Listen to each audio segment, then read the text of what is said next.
Stories number 1. My whole world fell apart. After a diagnosis I never expected. I never thought I'd be writing something like this. But here I am, sitting in my car outside of a pharmacy. My hands still shaking as I type this out. 2 weeks ago, I went in for what I thought was just a routine checkup. I'm 38, married for 10 years, and other than some occasional migraines and stress, I've been pretty healthy. The doctor asked if I wanted to do some blood work, and since it had been a while, I said sure. I didn't think much about it until I got a call a few days later from the nurse asking if I could come in to discuss results in person. Right away, my stomach dropped. I know enough about medical stuff to understand that good news usually doesn't come with an in-person sit-down. When I got to the office, the doctor sat me down and told me I had tested positive for chlamydia. My ears rang. I couldn't even process it at first. I laughed nervously, thinking there had to be some mistake. I've been married to my wife, Emily, for 10 years. We dated for 3 before that. I've never cheated on her, not once. The doctor repeated himself and said the results were accurate. He even went through the "sometimes people are asymptomatic for a long time" explanation. But even then, chlamydia doesn't sit dormant for a decade. The only thing I heard was, "Someone cheated." When I got home, Emily was making dinner like nothing was wrong. I just stood there in the doorway watching her, and I swear I felt like I didn't even recognize the woman in front of me. My hands were shaking, my throat was dry, but I told her straight out, "The doctor says I have chlamydia." Her face drained of color instantly. I was hoping, praying she would laugh and say, "There's no way. Let's go get retested." But instead she just froze, spatula still in her hand, and whispered, "Oh my God." That silence told me everything. I demanded to know what the hell was going on. At first she tried to dodge, asking if maybe it was a mistake, or if I was sure. But when I pressed harder, she broke down crying. She admitted she had been talking to someone from work last year, a guy named Brian who she swore was just a friend. I had suspicions at the time because she was always texting late at night, but she swore it was work-related. She swore I was paranoid. Well, turns out it wasn't just texting. She admitted to sleeping with him once. "It was a mistake," she kept saying over and over. "It only happened once, I swear. I ended it immediately." I felt like the floor disappeared under me. 10 years of marriage gone in an instant. My wife, who I trusted with my life, who I thought was my partner in everything, had betrayed me and left me with an STI as proof of it. I didn't even yell. I couldn't. I just sat at the table staring at her while she sobbed. I asked when. She said about 8 months ago. I asked why. She said she was lonely, that I had been working long hours, and she felt neglected. Neglected. That word ripped through me. I've been working 50, 60 hours a week to provide for our family. We don't have kids, but we've been saving for a house upgrade. I've been killing myself so we could have a better life.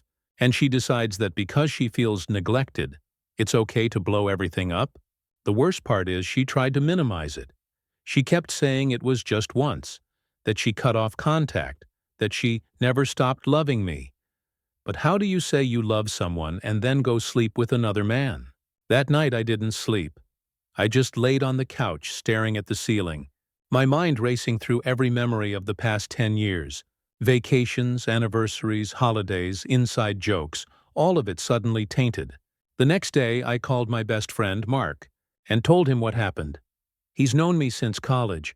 He didn't sugarcoat anything. He said, "Man, she blew up your marriage. Once the trust is gone, it's gone." Hearing it from him made it feel real in a way it hadn't the night before.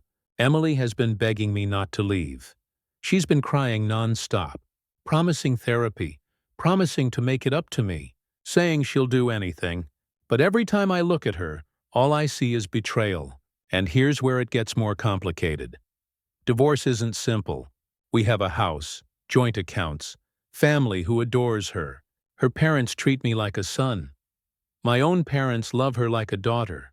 Untangling our lives would be messy, and I keep asking myself, do I even want to try? Because it's not just the cheating, it's the lies. It's the way she looked me in the eye last year when I asked if anything was going on, and she swore up and down she'd never betray me. She let me feel crazy, paranoid, insecure, all while hiding this. I can't shake the image of her with him. Every time I close my eyes, I see it. And the fact that she brought me back an STI? That feels like the cruelest part of all. Like a scarlet letter branded on me. Something I never asked for, never deserved, so now I'm stuck. Do I try to forgive? Can I even forgive? Or do I end the marriage and try to rebuild my life at nearly 40? Right now I'm leaning toward the latter. I can't imagine ever trusting her again. And marriage without trust isn't marriage. It's just a contract. But I don't know what hurts more, the betrayal itself, or the fact that the woman I thought I knew inside and out turned out to be someone completely different. Someone I never would have chosen if I had known the truth. Update. My whole world fell apart after a diagnosis I never expected. It's been a little over 3 weeks since my first post, and honestly, my life has completely changed. I figured I owed it to everyone who read, commented, and gave advice to update on where things stand. The night after I wrote the post, Emily begged me to come to bed. I refused. I couldn't even stand the thought of lying next to her. The couch has been my bed since the diagnosis, and every time she tries to close the distance, I feel like I'm suffocating. The day after, I told her I wanted to know everything. No more once or mistake explanations. I told her if there was even one more thing I found out later, I'd never speak to her again, she cried, swore she'd told me the truth, and then broke down admitting she hadn't. Turns out it wasn't just one time. It wasn't even last year. It had been going on for months. She confessed that she and Brian from work had been sleeping together on and off for about 6 months. She swore up and down that it ended before the new year. But at that point, her timeline meant nothing to me. My wife lied to me every single day for half a year, came home to kiss me goodnight after sleeping with someone else, and then gaslit me when I asked why she was distant.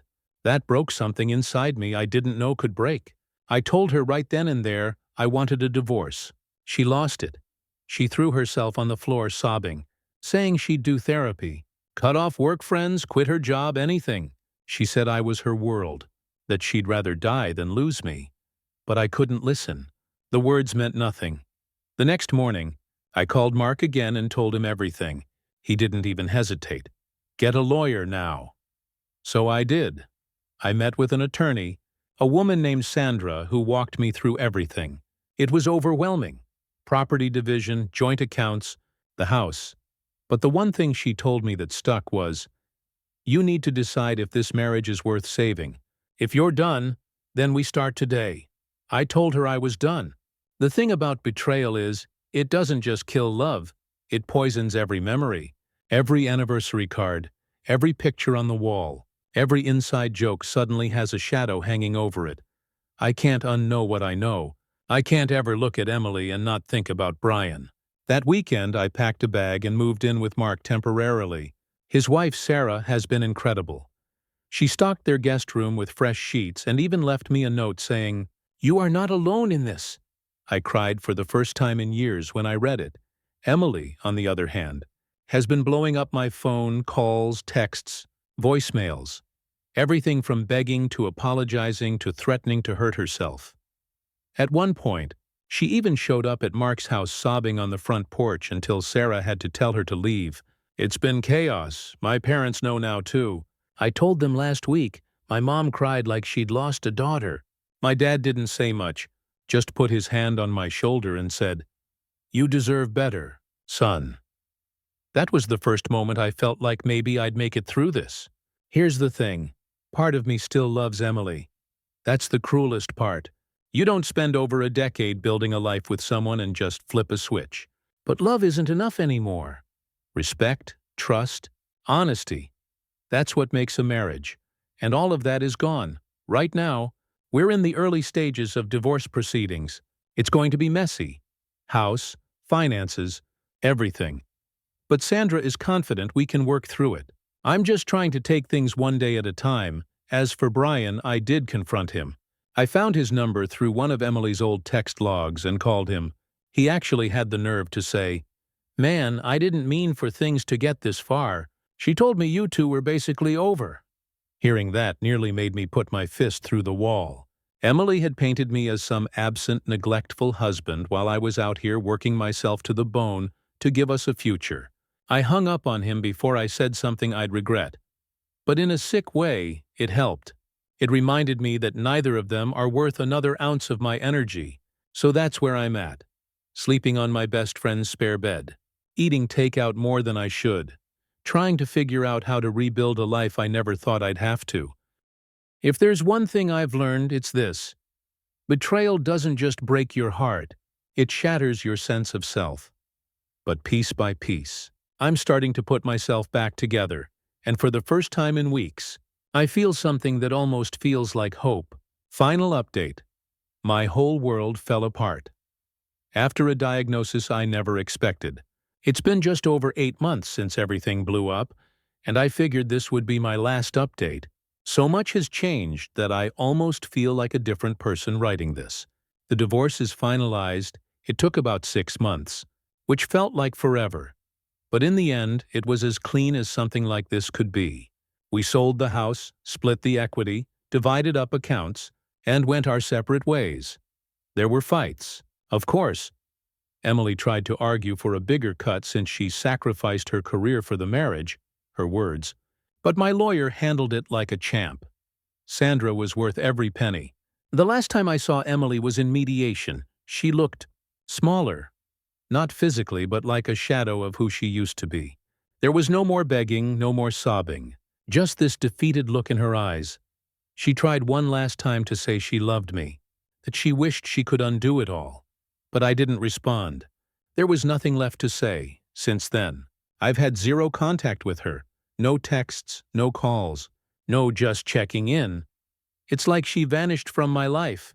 And honestly, that's what I needed. For the first couple months after leaving, I was in a fog. Living with Mark and Sarah helped more than I can say. They never made me feel like a burden. Sarah would cook dinner and always set an extra plate for me. Mark dragged me to the gym even when I didn't want to move. Slowly, I started to feel human again. Around month 3, I rented a small apartment downtown. It's nothing fancy, but it's mine. The first night I slept there, surrounded by half-unpacked boxes, I felt something I hadn't felt in a long time. Peace. No lies, no secrets, no walking on eggshells. Just quiet. Therapy has been a lifesaver. I started seeing a therapist named Laura once a week, and she's helped me unpack everything. The betrayal, the anger, the loss of trust. She told me something that stuck. You can't control what people do to you, but you can control what you do with the pain. For the first time, I feel like I'm not just surviving. I'm actually rebuilding. Here's the part I never thought I'd write. I met someone. Her name is Jessica. We met at a friend's barbecue about 4 months ago. She's divorced too. So she gets it. The messiness, the broken trust, the slow process of learning to open up again. At first, I was terrified to even text her back, let alone go on a date. But she's been patient, kind, and real. No games, no secrets, just honesty. We're taking things slow, but I feel hopeful. That's a word I couldn't even imagine using back in the beginning.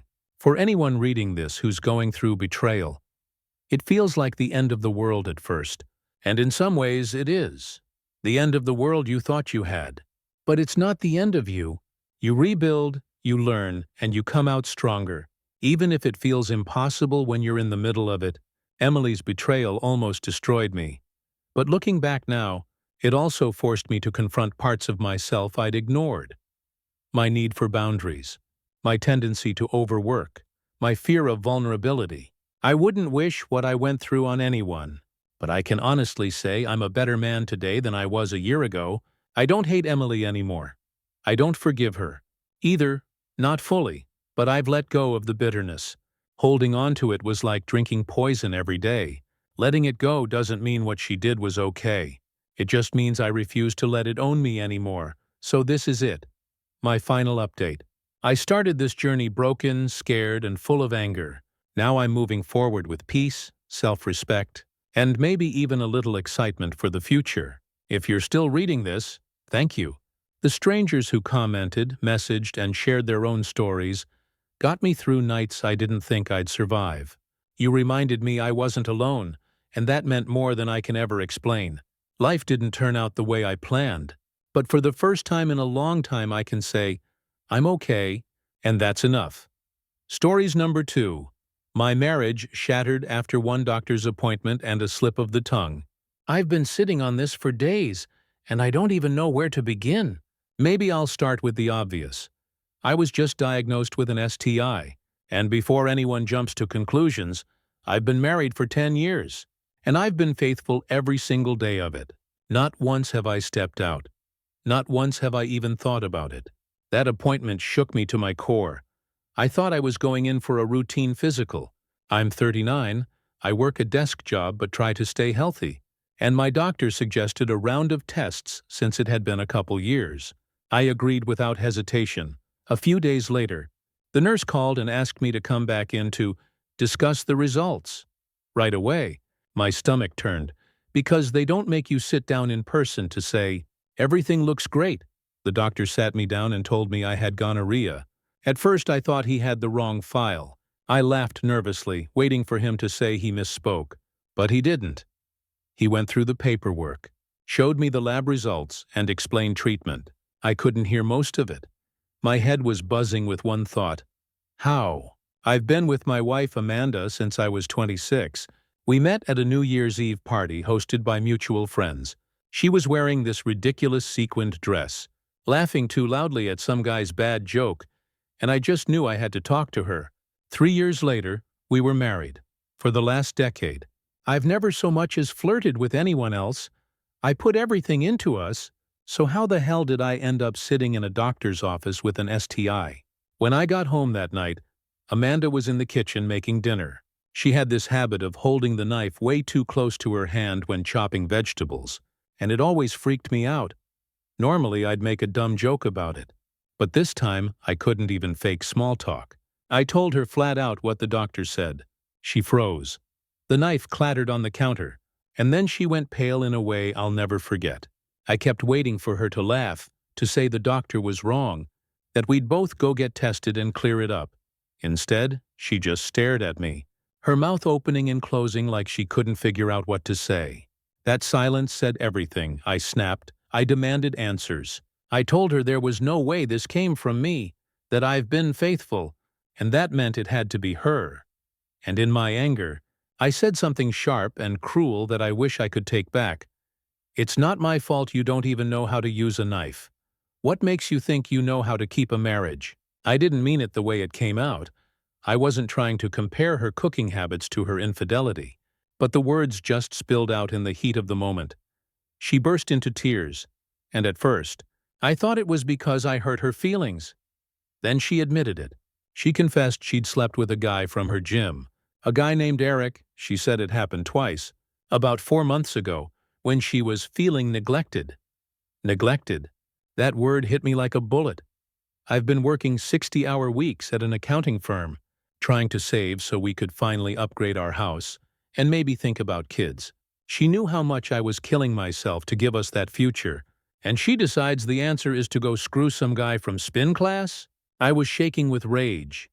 She tried to say it didn't mean anything, that it was a mistake, that she regretted it instantly. She said she thought I'd never find out, and it would just go away. But it didn't go away. It followed her home. It ended up in my blood. We fought for hours.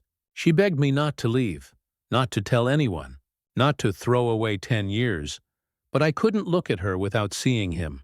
I couldn't hear her voice without replaying the lie she'd been living every day she came home to me. That night I grabbed a blanket and slept on the couch. I stared at the ceiling until sunrise, replaying our entire marriage like a broken movie reel. Every anniversary dinner, every road trip, every late-night Netflix binge. It all felt poisoned. The next day, I told my best friend Daniel what happened. We've been friends since college, and he didn't sugarcoat it. He said, "Man, she blew up the marriage. It doesn't matter if it was twice or 20 times. Once is enough. Amanda has been begging ever since. She's left me notes, sent long texts promising therapy, swearing she'll cut off the gym, swearing she'll do anything.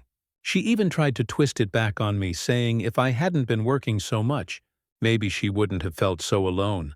That was the nail in the coffin for me. She took my hard work, my sacrifice, and turned it into her excuse for betrayal. Now I'm sitting here, a week out from the diagnosis, still sleeping on the couch, wondering if I can ever forgive her. Part of me still loves her. That's the messed up truth. 10 years doesn't just evaporate overnight, but love without trust is worthless. And every time I close my eyes, all I see is her with him. I don't know what's worse, the cheating, the disease, or the fact that in that one careless moment, with a knife in her hand and me shouting at her, I realized the person I thought would never hurt me already had. Update. My marriage shattered after one doctor's appointment and a slip of the tongue.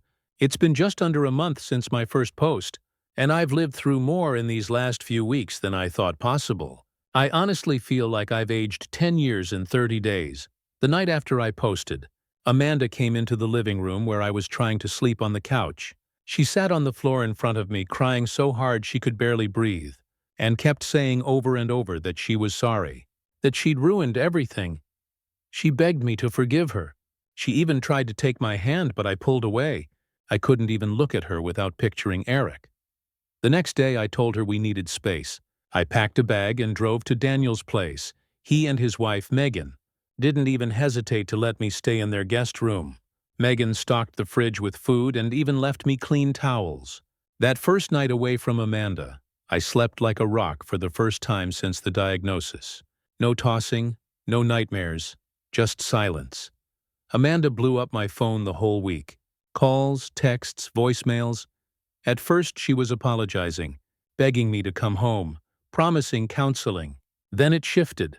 She started blaming me, saying I was cold, that I'd ignored her for years, that she fell into Eric's arms because she was desperate for attention. Reading those messages was like being stabbed over and over again. I blocked her number for a few days just to breathe. I finally met with a lawyer. Her name is Caroline, and she's sharp, calm, and brutally honest. She didn't mince words. If you're done, then you need to act like it. Don't drag this out. Hearing that hit me hard. I've been torn between clinging to 10 years of marriage and accepting that those 10 years are gone. Caroline reminded me that I have a choice. Stay chained to betrayal or cut loose and rebuild. Meanwhile, the truth came out to family. My parents were devastated. My mom cried like she'd lost a daughter. And my dad, who's usually calm and reserved, just muttered, "She had everything with you. Everything." Amanda's parents called me too. They begged me to reconsider, said she was just lonely, and that we could fix this. That phone call ended with me hanging up, shaking with anger. I'll admit something here I haven't told anyone else. Part of me wanted to believe her.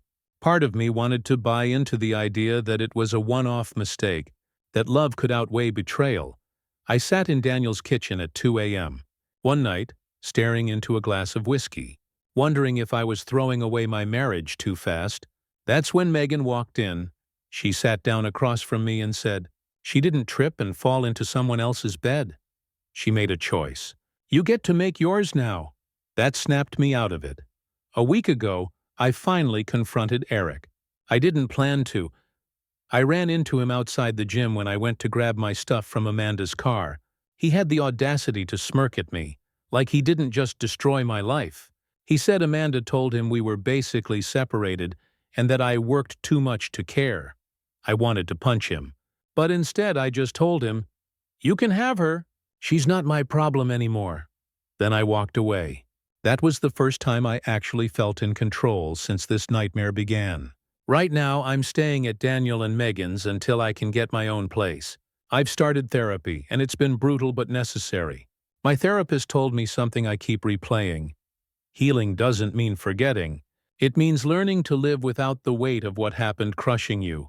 As for Amanda, she's still begging. She emails me now since her number is blocked. Promises of therapy, proof she's cut ties with Eric, long letters about how much she loves me. But every word feels empty. If she loved me, she wouldn't have put me here in the first place. So where am I now? Angry, hurt, exhausted. But also, for the first time in a long time, clear. The marriage is over, I know that now. There's no repairing what she destroyed. Love without trust isn't love, it's just habit. And I refuse to spend the rest of my life chained to someone who looked me in the eyes and lied. Final update. My marriage shattered after one doctor's appointment and a slip of the tongue. It's been almost a year since my first post, and I think it's time to close the book on this chapter of my life. I don't even recognize the guy who sat in a doctor's office, shaking in disbelief, wondering how he ended up with an STI in a marriage where he thought fidelity was a given. The divorce went through a couple of months ago. It was messy at first, but Caroline, my lawyer, kept me steady. Amanda fought hard at the beginning, throwing out everything from "we can fix this" to "you owe me" arguments, but eventually she signed. We sold the house, split the assets, and that was that. The last time I saw her was in the mediator's office. She looked hollow, not in a way that made me feel pity, but in a way that confirmed I was making the right choice. She tried to give me one last speech about how she'd always love me, but the words bounced right off me. Love without respect and honesty isn't love. For a while I was living like a ghost. Work, therapy, sleep, repeat. My therapist, Laura, really helped me untangle the mess. She reminded me again and again that betrayal says more about the betrayer than the betrayed. That sentence stuck to me like glue. It pulled me out of the spiral where I kept asking, what did I do wrong? Because the truth is, I didn't force Amanda to cheat. I didn't hand her the keys to blow up our marriage. She chose that. She chose Eric. And then she chose to lie about it until the truth bled out. Literally. I've built a new routine now. I moved into a small loft downtown. Nothing fancy, but it's mine. The first night I slept there with my boxes still unpacked, I felt a calm I hadn't felt in years. No more eggshells, no more pretending, just quiet. Here's the part I didn't expect. I've started to heal. Not just patch myself together, but actually heal. The anger isn't constant anymore. The sadness comes in waves, but they're smaller. Not tsunamis that drown me. I've even started to laugh again, really laugh. Daniel and Megan dragged me out to a baseball game last month. And for the first time in what felt like forever, I wasn't the guy whose wife cheated. I was just me. And yes, there's someone new. Her name is Rachel. We met at a bookstore of all places. Two people reaching for the same copy of a novel neither of us ended up buying because we got caught up talking instead. She knows about my divorce. She knows about the mess. She's divorced too, so she gets it. We're taking it slow, but it feels real. No lies, no shadows. Just two people trying to be honest with each other. I never thought I'd get here, but I have. As for Amanda, I don't know what she's doing, and I don't care. She sent a couple of emails after the divorce was finalized, but I didn't respond. I don't hate her anymore. Hate is heavy, and I don't want to carry her with me any longer than I have to. She made her choices, and I've made mine. I'll end with this. If you're reading this and you've been betrayed, know this. It's survivable. It feels like your world is ending, and in some ways it is. But what comes after doesn't have to be worse. It can be better. You learn who your real friends are. You learn that you're stronger than you ever thought. You learn that betrayal doesn't define you. It frees you from someone who never truly valued you. I'm not the same man I was a year ago, but maybe that's a good thing. Maybe this broken, rebuilt version of me is stronger, wiser, and ready for a future I couldn't see before. This is the last time I'll post about this. I'm closing the book and walking into the next chapter of my life. And for the first time in a long time, I feel ready. Stories number 3. My world got turned upside down. After learning the truth about my boyfriend, I don't even know how to start this because my hands are still shaking as I type. A week ago, if you had told me I'd be sitting here questioning my entire relationship, I would have laughed. I thought I knew my boyfriend inside and out. We've been together for almost 3 years, and I was convinced I'd found my person. We've lived together for the past year. We've talked about marriage, kids, moving to a bigger place. He's met my family. I've met his. Everyone thought we were solid. Then everything came crashing down. It started innocently. Last weekend we were out with friends at a bar. He was drinking more than usual, and I noticed he kept glancing at one of his coworkers who had come along. At first I brushed it off as nothing. Maybe they just had some inside joke I wasn't privy to. But later that night when we got home, he was quiet, withdrawn. I asked what was wrong, and he mumbled something about being tired. I let it go. 2 days later, I was doing laundry and his phone buzzed on the counter. Normally I never check his phone. We've always trusted each other. But this time, something told me to look. The text preview said, "I miss you too. Last time was incredible." My heart sank. I unlocked it and scrolled. What I found made my stomach churn. Long threads of messages with his coworker, whose name is Jason, talking about meeting up, about how they couldn't stop thinking about each other, about what they had done together. It wasn't just emotional, it was physical, and the detail left no doubt in my mind. My boyfriend had been sleeping with him. I felt like the floor disappeared. My hands were shaking so badly I dropped the phone. I waited until he got home from work, sat him down, and asked him straight out, "Are you sleeping with Jason?" He froze. The color drained from his face. At first he tried to deny it, saying I must have misread something, but when I told him I saw the texts, he broke down, he admitted it, he said it happened a couple of times, that it wasn't planned, that he was confused about some things. He swore up and down that it didn't mean he didn't love me, that he was still committed to me, that he didn't even know how to explain why it happened. I sat there in shock, listening to the man I thought I knew tell me he had slept with someone else, another man, and then tried to spin it as some kind of identity confusion. I don't even know how long I sat there without saying anything. Eventually I told him I needed him to sleep on the couch. I locked myself in the bedroom and cried until I couldn't breathe. The next morning he acted like he was walking on eggshells. He made coffee, tried to make small talk, tried to reach for my hand. I couldn't even look at him when he left for work. I called my best friend Emily and told her everything. She didn't sugarcoat it. She said, "Cheating is cheating. It doesn't matter who it was with. He broke your trust."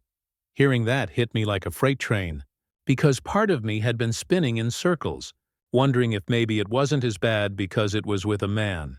But no, it was still betrayal. That night I confronted him again.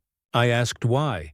He said he didn't know, that it just happened, that Jason had been there for him when he felt stressed at work. And one thing led to another. I asked if he was gay. He said no. I asked if he was bisexual. He said maybe. Then he said labels didn't matter, that what mattered was his love for me. But how could his love for me matter when he was sneaking around behind my back? We've been circling the same argument ever since. He begs me not to throw everything away. He promises therapy, promises he'll cut Jason off, promises it won't happen again. He swears he doesn't want to lose me, and part of me still loves him. That's the part that's killing me, because I can't just erase 3 years of love and memories, but I also can't erase the texts, the lies, the image of him with someone else. My family doesn't know yet. I don't even know how to tell them. My parents adore him. They talk about him like he's already part of the family.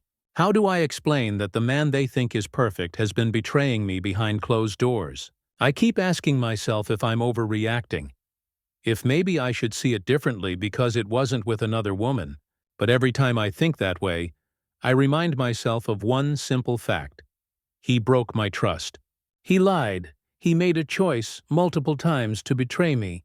And love without trust is nothing. Last night I told him I need space. He's staying at a friend's place for the week while I figure out what I want to do.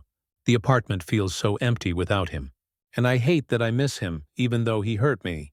That's the cruel part of love. It doesn't just vanish when you need it to. Right now, I'm torn between trying to forgive and cutting my losses. I know what my friends would say. I know what the logical choice is. But my heart hasn't caught up with my head yet, so here I am, writing this out because I don't know what else to do. My boyfriend slept with a guy. He says he still loves me, still wants us, still wants to build a future together. But I can't shake the feeling that the future I thought I had is already gone. Update. My boyfriend slept with a guy, and I don't know where that leaves us. It's been about 3 weeks since I first posted, and things have only gotten more complicated. After I asked him to move out temporarily, I spent a few nights in complete silence, just trying to wrap my head around everything. At first, I thought maybe I was just in shock and eventually I'd calm down, maybe even find a way to forgive. But the more I sat in our apartment without him, the more I realized how heavy the betrayal really felt. He kept texting me every day. Morning I love you messages, random check-ins, long paragraphs about how sorry he was. He even sent flowers to my work, which felt less like romance and more like him trying to cover up a fire he started. I ignored most of it. Finally, I agreed to meet him for coffee at a little cafe near our place. I told him I wanted answers for the first time. I saw him look genuinely scared. He admitted that his thing with Jason wasn't just a one-time drunken mistake. It had happened several times over a couple of months. He swore that it was over now, that he regretted it, that he was confused and didn't know how to tell me. That word, confused, it set me off, because confusion doesn't excuse lying. Confusion doesn't excuse sneaking around. Confusion doesn't excuse me finding out through texts instead of from his own mouth.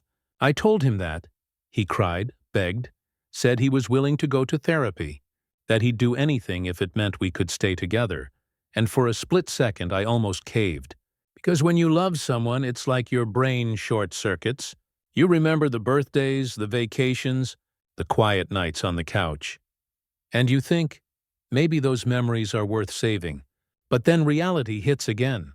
Those memories don't erase the betrayal. I left that coffee shop without giving him an answer. Later that night, I went over to Emily's place. She sat me down, handed me a glass of wine and said, "You need to stop carrying his confusion like it's your problem. It's not." And she's right. For weeks, I'd been treating his sexuality crisis like it was something I had to help him solve. Like if I didn't fix it, it meant I failed as a partner. But I didn't cheat. I didn't lie. That's on him. The next day, I finally told my parents. I dreaded it, because they've always loved him. My mom was quiet at first. Then she asked, "Do you want to stay with him?" I said I didn't know, and she just nodded and said, "Then don't decide yet. Don't rush it." My dad, on the other hand, was blunt. "Cheating is cheating. He showed you who he is. Don't stick around waiting for him to do it again." It hurt to hear, but I needed that perspective. Here's the twist I wasn't expecting. Jason messaged me. He somehow found my Instagram. We'd met once in passing at a work event, and he sent me this long apology about how he never meant to hurt me, and that he thought my boyfriend was going to leave me for him. I didn't respond, but reading that made me physically sick. It confirmed that this wasn't just about my boyfriend's confusion. This was an affair. He was building a second life with someone else, and I was supposed to be blind to it. Since then, I've been keeping my distance. He's still at his friend's place. He's still sending texts, still begging for a second chance, still swearing he'll cut Jason out forever. Part of me wants to scream at him. Part of me wants to block him completely. And part of me still wants to crawl into his arms and pretend none of this ever happened. I don't know if that makes me weak or just human. All I know is this. I don't trust him. And without trust, what's left? I'm not ready to make the final call yet, but I'm leaning toward ending it. Because even if I stayed, I don't think I could ever look at him the same way again. And maybe that's the answer I've been avoiding. Final update. My boyfriend slept with a guy, and I finally made my choice. It's been just over 2 months since my last update, and I think this will be the final time I post about this. I owe it to myself to move forward. But I also want to share where I landed because so many of you reached out, and your words helped me feel less alone in the middle of all this chaos. I ended it, after weeks of back and forth, of crying until I was hoarse, of therapy sessions where I sat with my arms crossed, refusing to even say his name. I finally told him, "We're done," and the second those words left my mouth, it was like a weight dropped off my chest. Painful, yes, but also freeing. Here's how it happened. He kept pushing to see me, to talk things through. I agreed to meet one last time, but only because I needed closure for myself. We met at the park where we used to go on Sunday walks. which felt cruel in its own way. This place that once held happy memories now turned into the graveyard for our relationship. He showed up looking worn down, like he hadn't slept in days. He had this rehearsed speech ready, about how he was confused, how Jason didn't mean anything, how what we had was worth saving. He even pulled out his phone to show me he'd blocked Jason on everything. Like I was supposed to clap for him, I let him finish. Then I asked one question. If you were really confused, why didn't you come to me before you crossed the line? Why didn't you trust me enough to talk about it before you destroyed what we had? He didn't have an answer, he just cried. And for the first time, I didn't cry with him. My tears had dried up weeks ago. I told him that love isn't enough without respect, without trust, without honesty. And whatever we had, it was gone the moment he chose to live a double life with someone else. I stood up, said goodbye, and walked away. He didn't chase me. That was the moment I knew it was over. The first week after was brutal. Even though I knew I made the right choice, the silence of the apartment hit me like a freight train. I missed the little things. The way he'd make coffee in the mornings. The way he'd hum off key in the shower. I missed the person I thought he was. But then I'd remember the texts, the lies, the betrayal, and I'd remind myself I wasn't missing him. I was missing the version of him that never actually existed. Therapy helped, Emily helped, my parents helped, and slowly, I started to piece myself back together. I threw myself into new routines. I started running again, something I hadn't done since college. I signed up for a pottery class with Megan, another friend from work. I even booked a solo trip to Seattle just to prove to myself that I could build new memories on my own. And each step I took without him felt like proof that I was going to be okay. The craziest part? I don't feel anger anymore. I thought I'd carry that bitterness forever. But it's fading. I don't hate him. I don't even hate Jason. They both made their choices, and those choices cut me deeply. But I refuse to let their actions define the rest of my life. I ran into him once at the grocery store about 2 weeks ago. We locked eyes across the produce section. He gave this tiny, almost desperate smile. I just nodded and walked on. And that's when it hit me. I'm not his anymore, and he's not mine. Whatever we were, whatever we could have been, it's over and I'm okay with that. So here's where I stand now. I'm single. I'm healing. I'm learning how to trust myself again. And I'm realizing that heartbreak doesn't destroy you. It rebuilds you, piece by piece, into someone stronger. I don't know what my future holds. Maybe I'll fall in love again someday. Maybe I won't. But I know one thing for certain. I will never settle for someone who makes me question my worth, my trust, or my gut instincts. This is the end of the story with him. The rest of the story? That's mine to write, and for the first time in a long time, I'm actually excited to see what happens next. Stories number 4. My entire life changed. After finding out I have a daughter I didn't know about, I'm still reeling as I type this, because my world flipped upside down in the span of one phone call. I'm 34, single, and up until last week I thought I had a pretty straightforward life. I work as a project manager for a construction company. I've got my routine, I hang out with my buddies on the weekends, and I've been casually dating here and there. I thought I knew the shape of my future, kids someday, maybe, if I met the right person. But suddenly, someday became right now. It started with a message on Facebook from a woman I hadn't heard from in over a decade. Her name is Claire. We dated for a few months when I was in college in Ohio. Nothing super serious, but we had fun together. We drifted apart when she transferred schools. We lost touch completely after that. When I saw her name pop up, I almost ignored it because it felt so random. But curiosity got the better of me. Her message was short. Please call me, it's important. It's about your daughter. At first I thought it was some kind of scam, or maybe she sent it to the wrong person. But my stomach dropped. I sat there staring at it for 10 minutes before I finally called the number she attached. She picked up immediately. Her voice sounded the same, just older, heavier. She didn't beat around the bush. She told me that after we broke up, she found out she was pregnant. She said she was scared and didn't know how to tell me. So she decided to raise the baby on her own. She claimed she had thought about reaching out 1,000,000 times but never did. And now that our daughter was almost 11, she didn't want to hide it anymore. I don't think I breathed for the rest of that phone call. I kept waiting for the punchline. The part where she said, "Just kidding," or admitted it wasn't true. But she sent me photos, and when I saw this little girl, brown hair like mine, the same crooked smile I've had since I was a kid, I knew she was telling the truth. My daughter, her name is Lily. I didn't know whether to scream, cry, or laugh in disbelief. 11 years. 11 years of birthdays, first days of school, scraped knees, bedtime stories, all gone. Stolen from me without a chance to even know. Claire said Lily knows she has a dad but doesn't know who he is. She wanted to wait until she was older to introduce us, and apparently she thought now was the right time. I don't even remember the rest of the conversation because my brain just kept looping. I have a daughter. I have a daughter. I have a daughter I called my mom after. Because who else do you call when your life implodes? She was quiet at first, then she started crying. Not angry tears, just overwhelmed. She said she'd always hoped I'd have kids one day, but she never thought she'd wake up to find out she already had a granddaughter. She's desperate to meet Lily, but she also told me to tread carefully. I haven't met Lily yet. Claire and I agreed to take it slow.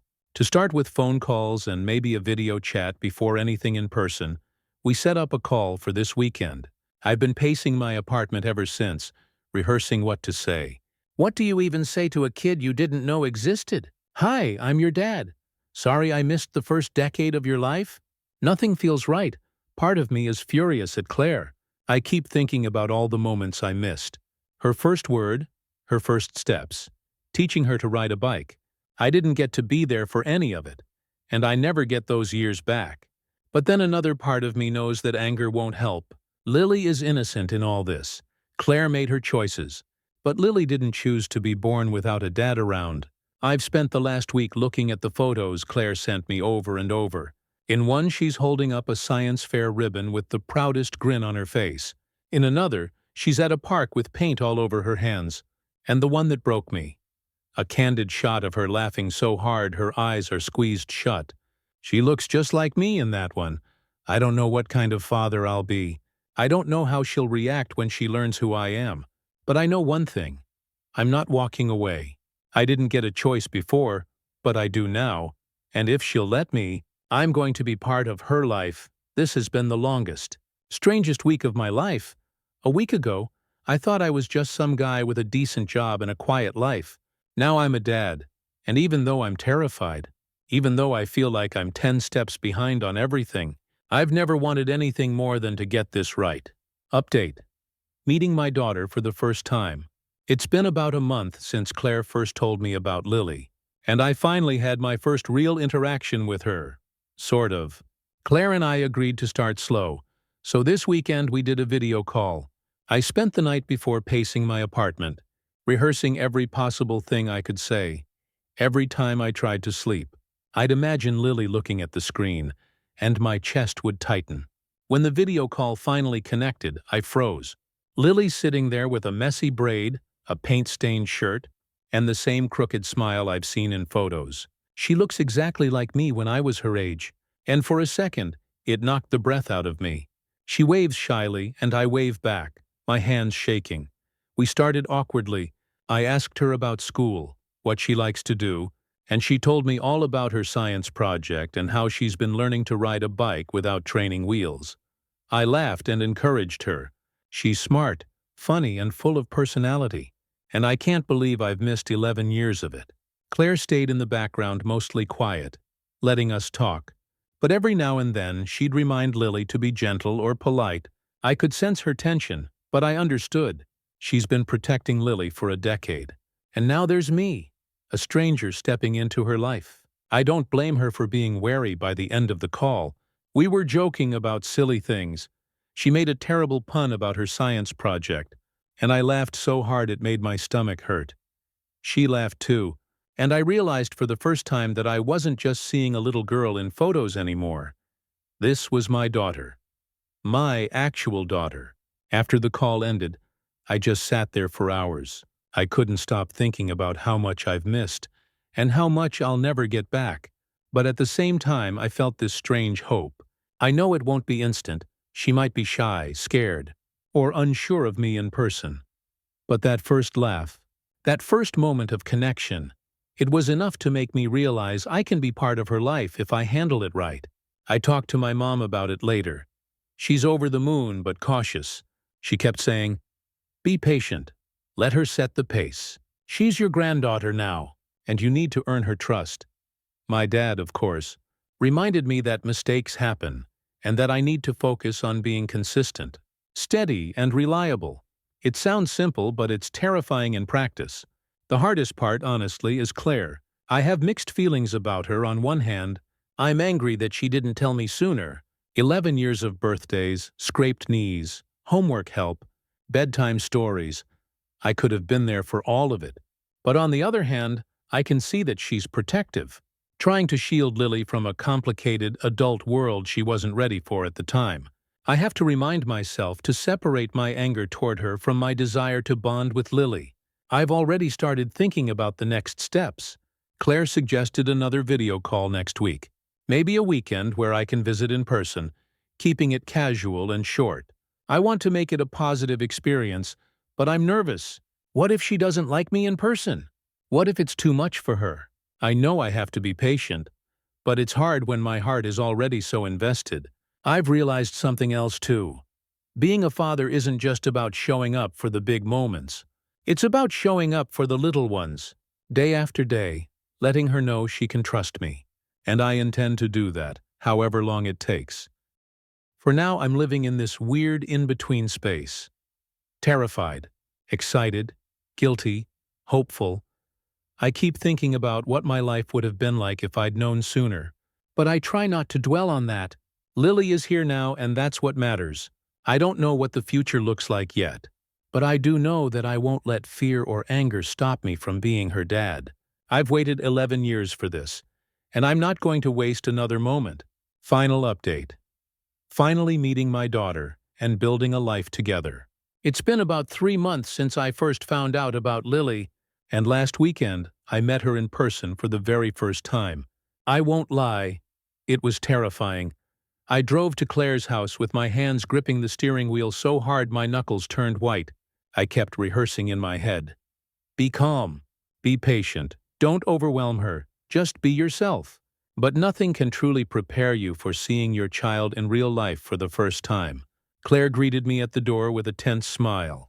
She's changed in the years since college. More confident, calmer, but I could still feel the protective edge. I reminded myself that she's been raising Lily alone for 11 years, and that she's been cautious for a reason. And then I saw Lily. She came running toward me, a little unsure, her eyes wide as she studied me. My heart jumped out of my chest. She smiled that crooked, familiar smile of mine, the one that's haunted me in photos for weeks, and I felt something shift inside me. Everything I had feared, every anxiety about how she'd react, melted away in that instant.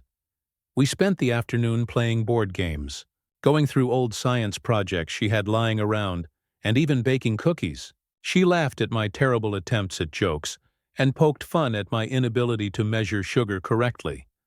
By the time the sun started setting, she was sitting on the couch next to me, leaning her head against my shoulder. It felt unreal, like I was finally in a life I hadn't known I could have. Claire stayed mostly in the background watching us, but she said later that seeing us connect made her feel relieved.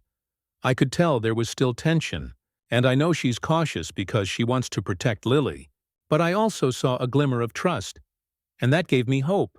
The days that followed were a whirlwind of emotions. I started talking to Lily on the phone almost every day. We video chat, play little games online, and share stories about our days. She tells me about school, her friends, her hobbies, and even little things she notices at home. I try to listen more than I speak, trying not to overwhelm her with too much of my own feelings. I want her to feel safe and excited about having me in her life. Not burdened. Family has been amazing too. My parents flew out to meet her a few weeks ago. Watching my mom hold her granddaughter and seeing my dad's pride as he tried, and failed, to teach her a dad joke-style pun was surreal. Claire has been surprisingly supportive of these interactions, recognizing that the more people who love Lily, the richer her world will be. I won't lie. There are still hard moments. Sometimes I catch myself thinking about the 11 years I missed, the first words I didn't hear, the first day of school I didn't walk her to, the scraped knees I didn't kiss better. Those moments are gone forever, and that sting never fully disappears. But at the same time, every moment I do get to spend with her now feels amplified, precious, and irreplaceable. I've also started to reflect on my relationship with Claire. She and I are learning how to communicate like adults, to co-parent effectively, even as we navigate the tension of our past. I can't say everything is perfect. We're still cautious, still careful, but we've found a rhythm. And for Lily, that's what matters most. I'm not going to pretend this is easy. It's terrifying, messy, and at times overwhelming. But it's also incredible, and I'm learning what it really means to be a father. I've realized that being a parent isn't about having control over the past. It's about showing up for the present and building the future. So here's where I am now. Exhausted, nervous, overwhelmed, but also happier than I've ever been. I have a daughter. I'm part of her life, and she's part of mine. We're learning together, and every small step, every laugh, every hug, every silly argument over cookies is a victory. Life doesn't come with a manual, and parenthood certainly doesn't either. But as I sit here watching Lily's little hand wave at me over a video call before bed, I feel this profound sense of purpose. 11 years ago, I missed the start of her story, but now I'm here for the rest of it. And I'm never walking away again. Stories number 5. My therapist just told me something that completely shattered my worldview, and I can't stop thinking about it. I don't even know how to process this, so I'm putting it here because my brain won't shut off. I've been seeing my therapist, Dr. Kelly Harris, for about 8 months now. At first it was just to deal with some basic anxiety and stress from work. I'm 29, work in IT, and honestly thought most of my issues were just burnout and a little social awkwardness. Nothing major. My girlfriend, Emily, was the one who really pushed me to start therapy, because she said I had a tendency to shut down emotionally whenever conflict came up. I thought she was exaggerating, but now, I don't even know. So last week during session, I was rambling about this fight I had with my mom, Karen. It was about something dumb. Me forgetting to call her on her birthday. She flipped out, told me I was ungrateful, and basically guilt-tripped me until I apologized. I brushed it off, like I always do. I told Dr. Harris that's just how my mom is. I even laughed while I said it, because it's been a running joke in my family forever. That's when Dr. Harris got really quiet. Usually she just nods or asks me to elaborate, but this time she leaned forward and said, "Do you realize that what you just described is emotional manipulation?" I froze. She went on, "You normalize it because it's been your baseline since childhood. But what you're experiencing isn't just a quirky personality trait. It's a pattern of control and emotional abuse." I swear my stomach dropped out of my body. I felt dizzy, like she'd just told me the sky wasn't real or something, because my entire life I've just accepted that this was normal. My mom guilts, my dad, Mark, stays quiet. My sister Jessica deflects with jokes, and I've always been the one who folds. That's just family dynamics, right? Apparently not, Dr. Harris said that parents who rely on guilt, anger, or silence to control their kids are not just tough or old-fashioned. They're actively shaping how those kids see themselves, she told me. You've been conditioned to think your needs don't matter unless they align with someone else's. I can't get that out of my head. I went home and told Emily, and she just looked at me like she'd been waiting for me to figure this out. She said, "That's what I've been trying to tell you about your mom since the day I met her." Apparently Emily saw it from day one. How Karen will undermine me in subtle ways, or how she'll throw in passive-aggressive comments if I don't do what she wants. I thought Emily was just being overly sensitive, because everyone in my family treats it like a joke. But the more I sit with it, the more I realize how much of my personality is just survival. I don't argue, I don't push back. I keep the peace at all costs, even at work, with my boss, Richard. I'll say yes to extra projects even when I'm drowning. Because I literally don't know how to say no without feeling like I'm betraying someone. This week, I went to dinner with Jessica. We were talking about it, and I mentioned what Dr. Harris said. Jess immediately shut me down. She said, "Don't start with that therapy nonsense. Mom did her best." Then she changed the subject. That reaction alone told me everything I needed to know. She's in survival mode too. Now I'm walking around in this haze, rethinking my entire life. Every time I hear my mom's voice in my head telling me I'm lazy or selfish or ungrateful, I'm realizing, wait, maybe that wasn't true? Maybe I've been carrying this false version of myself for decades. It makes me angry, like really angry, which is a new and terrifying feeling for me. I don't usually do anger. But now I can't stop replaying every time Karen has belittled me, every time Mark just sat in silence, every time Jess made a joke to make it go away. Emily hugged me last night and said, "You're allowed to be angry." And I just cried. Because no one has ever said that to me before. Not once in my whole life. I don't know what to do with this. I don't know how to see my parents the same way again. Part of me feels like I lost something, like the illusion is gone. But another part of me feels free. Like maybe, for the first time ever, I can actually build a life where I'm not constantly performing for approval I'll never get. I don't know. It's 3 a.m. and I can't sleep. And my chest feels tight. And I keep hearing Dr. Harris's voice. That wasn't normal. That was abuse. I wish I could go back to not knowing. But I can't. Update. My therapist just told me something that completely shattered my worldview, and I can't stop thinking about it.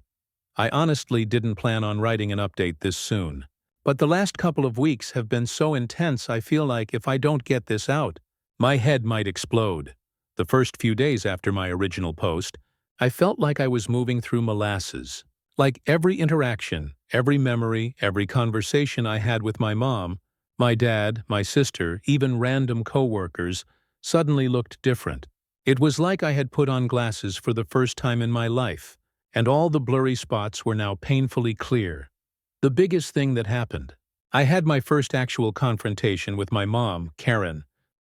It started because she called me out of the blue and asked me to help her with some yard work. Normally, I'd say yes without even thinking, even if it meant rearranging my entire weekend. But this time, something inside me snapped. I had already planned to spend Saturday hiking with Emily, and for once I didn't want to cancel. So I just said, "I can't this weekend." Dead silence. Then she said, "Oh, of course. I guess I'll just figure it out myself. Don't worry about your mother." The guilt was immediate. My chest felt like someone had put a hand around it. I could hear my own voice about to cave, about to say, "Okay, fine. I'll come." But then I remembered what Dr. Harris said. That's manipulation. So instead I said, "I'm sorry, but I already have plans." And then came the nuclear bomb. "I don't know what happened to you. You've changed. You used to be such a good son, I swear." I almost dropped the phone, but instead of apologizing, I said, maybe I needed to change. Then I told her I had to go and hung up. My hands were shaking so bad I had to sit on the floor. Emily hugged me and said, "That was huge." But all I felt was guilt and nausea, like I'd just done something unforgivable. The next day my dad Mark called. He never calls. He asked if everything was okay between me and Mom. I could hear it in his voice. He wasn't mad, just tired, like he's been running interference for her his whole life. I told him I just needed boundaries, and he said, "Boundaries are good, but your mom doesn't understand them." That was the closest thing to validation I think I'll ever get from him. Meanwhile, my sister Jessica texted me, "Mom says you blew her off. What's going on?" When I explained, Jess immediately went into defense mode. "She's just dramatic. Don't take it personally." I almost laughed out loud. That's exactly what Dr. Harris said we all do. Deflect. Excuse. Minimize. For the first time I didn't take Jess's side. I just said, "I'm done excusing it." She didn't reply. Therapy this week was brutal. I told Dr. Harris everything, and she smiled in that calm way she does and said, "That's the first time you've broken the pattern." I wanted to feel proud, but all I felt was grief. because the more I think about it, the more I realize how much of my childhood was shaped by keeping the peace. Every family dinner, every holiday, every fight. It was all just me bending to make sure Mom didn't explode. Dr. Harris had me do this exercise where I imagined what it would have been like to grow up in a house where my feelings were actually heard. I couldn't even picture it. My brain literally couldn't form the image. That broke me. I cried harder than I've cried in years. Emily held my hand through the whole thing, and afterwards she said, "This is what healing looks like." I've been replaying little memories all week, like the time in high school when I told Mom I wanted to apply to a college out of state, and she said, "So you're just going to abandon us?" I ended up staying local, or when I brought Emily home for Thanksgiving the first time, and Mom pulled me aside in the kitchen and whispered, "Don't screw this up, she's too good for you." At the time, I thought she was joking. Now I realize she was cutting me down in the one moment I needed support. I feel like I've been living inside a funhouse mirror, where everything was distorted but I thought it was real. And now the mirrors are breaking, and I'm seeing my actual reflection for the first time. And I don't even know who I am without all the guilt and compliance. Emily's been incredible through all this. Last weekend we went hiking like we planned, and at the top of the trail she just looked at me and said, "I'm proud of you." I don't think I've ever heard those words without conditions attached. From my parents it was always, "We're proud of you, but," or "We're proud of you if." Hearing it straight, with no strings, felt like someone flipped a light on inside me. I'm not going to pretend it's all progress. The guilt still eats me alive at night. I lie awake thinking I'm a terrible son. I worry that maybe I'm exaggerating, that maybe Dr. Harris is wrong, that maybe Emily is just biased. But then I replay Mom's exact words and I realize, no, this isn't in my head the scariest part. I'm starting to wonder if I even want a relationship with my parents. That thought feels so taboo I almost can't write it. Because we're taught that family is everything, that blood is thicker than water, that no matter what, you stick it out. But what if sticking it out means losing yourself completely? I don't have answers yet. I just know I can't go back to who I was before Dr. Harris said those words. I can't unsee it. And maybe that's the point. Right now, my goal is to keep practicing boundaries, even if it makes me shake and sweat and feel like I'm the worst person alive. Because maybe, just maybe, there's another version of me on the other side of this. The version who isn't defined by someone else's guilt trips. And for the first time ever, I kind of want to meet him. Final update. My therapist just told me something that completely shattered my worldview, and I can't stop thinking about it. Feels strange even writing final, but I think I've reached a point where the story has come full circle, and it wouldn't be right to keep dragging it out. If you followed along, thank you for reading my messy processing. I never expected so many strangers to care, and in a weird way, your comments and encouragement gave me the backbone I didn't know I had. Since my last update, things with my family came to a head. The breaking point happened 2 weekends ago. My mom, Karen, invited me and Emily over for Sunday dinner. Normally, I would have said yes automatically, but I paused this time and told her I'd think about it. She made a big sigh noise over the phone and said, "Well, your sister Jessica and her husband are coming, and it would be nice if you actually showed up for once." That stung, but I just said I'd let her know. Emily asked me afterward what I wanted, and for the first time, I admitted out loud, "I don't want to go." Not because I don't love my family, but because I knew it would just be more of the same. The jokes at my expense, the guilt trips, the little digs, Emily said. "Then don't. You're allowed, so I didn't, instead." Emily and I spent Sunday at this little farmer's market downtown, walked around in the sun, and cooked dinner together. It was peaceful. My phone buzzed all night with texts from Jess asking why I wasn't there, and then one from Mom. "You've disappointed me beyond words." I didn't reply.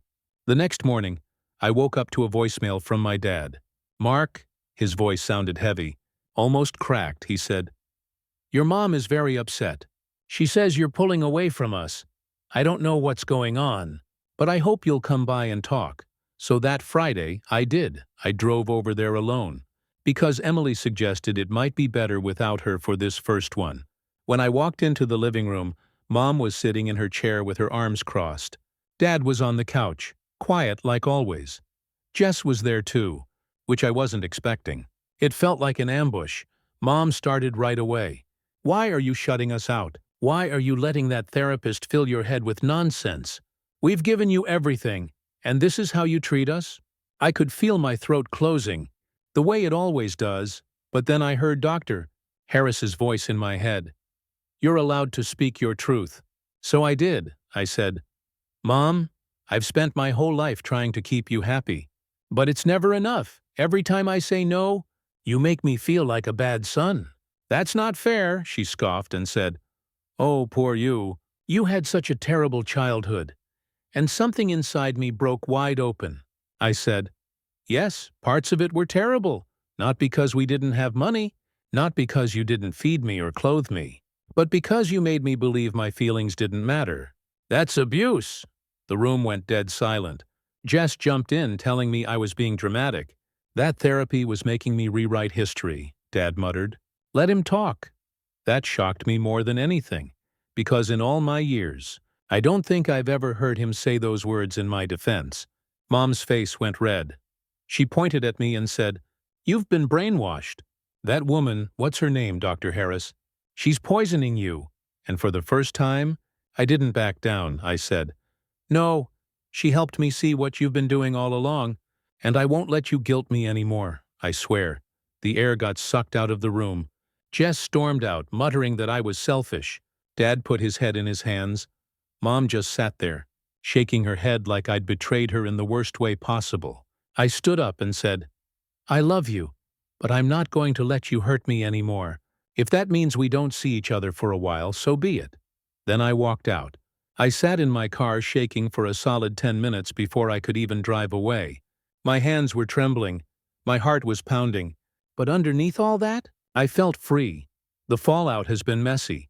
Jess hasn't spoken to me since. Dad texted me once, just saying he hoped I was okay. Mom has left a string of voicemails, alternating between crying and yelling. I've listened to none of them. Dr. Harris told me in session this week that what I did was called breaking the cycle. She said it's one of the hardest, bravest things a person can do in a dysfunctional family. I don't feel brave. I feel like a scared kid half the time. But I also feel lighter. Emily has been my rock through all this. She told me she sees me standing taller, speaking with more confidence, even just in little day-to-day things. Last night we were cooking again, and she said, "You're not just surviving anymore, you're living." And I realized she's right. I don't know what the future looks like with my family. Maybe someday there'll be reconciliation. Maybe not. But I know this. I'm no longer willing to sacrifice my sanity just to keep the peace. If they want to be in my life, it has to be healthy. If not, I'll be okay. This might sound cheesy, but I feel like I finally met the version of myself I wrote about in my last post. The one who isn't defined by guilt. The one who can say no. The one who can look in the mirror and not immediately hear his mom's voice tearing him down. And for the first time in my life, I actually like that person. So yeah, this will be my last update. I don't have all the answers, but I have boundaries and I have hope. And honestly, that's more than I ever thought I'd get. If anyone out there is reading this and feels trapped in a family dynamic like mine, you're not crazy, you're not ungrateful, and you're not alone. You're allowed to want better. I'm living proof of that. Stories number 6. My girlfriend's friend wanted to take care of her for the night, and I finally snapped. I'm still shaking as I type this because it happened a couple of days ago and my brain won't stop replaying it. I've been dating my girlfriend Amanda for about a year and a half. We live in different apartments but spend most nights together. She's one of the kindest people I've ever met. Almost too kind. She's the type who will listen to someone's sob story for hours, lend them money she doesn't really have, give up her weekend to help someone move. All that, and usually I love that about her. But sometimes it means people take advantage of her, and she doesn't see it until it's too late. Enter Kyle. Kyle is this guy she's known since college. They were never officially a thing, according to her. But they hung out in the same friend group, and he was there for her after a bad breakup before we ever met. I've never liked him. He's always got this weird vibe. Half flirty, half passive-aggressive. He calls her kiddo sometimes, even though they're the same age, 27. And he always makes little digs at me like, "Man, I don't know how you put up with her shopping addiction." Right in front of her, Amanda just laughs it off and says, "That's just Kyle being Kyle." The other night, Amanda wasn't feeling well. Nothing serious. Just one of those long workdays where she was drained and had a headache. We were on the couch. She was curled up in a blanket. And I was rubbing her shoulders while we watched some dumb cooking show. She had texted Kyle earlier that she couldn't make it to trivia night with their old group because she wasn't up for it. I didn't think anything of it. Around 9:30, my phone buzzed.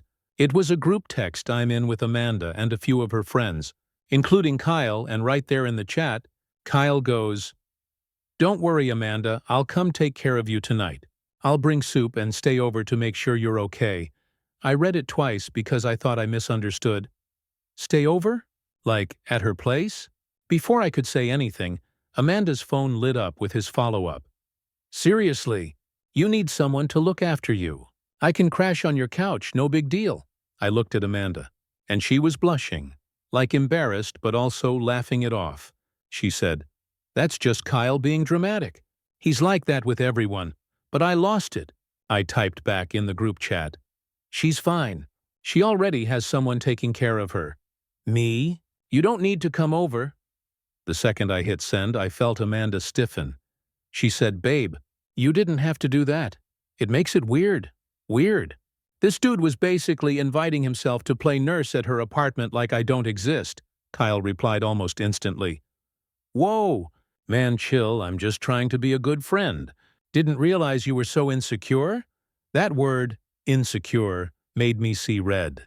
I wanted to throw the phone across the room. Instead, I typed back, "No, what's weird is offering to take care of someone else's girlfriend overnight." "Knock it off." Amanda grabbed my hand and said, "Please, let's just drop it." She looked mortified, but I wasn't dropping it. Not this time. Kyle sent one last message. "Wow, guess I'll leave you two to it. Didn't know Amanda wasn't allowed to have friends anymore." Then he left the group chat. The room went silent. Amanda buried her face in the blanket and groaned. She said, "Why did you have to make a scene?" "That broke me," I said.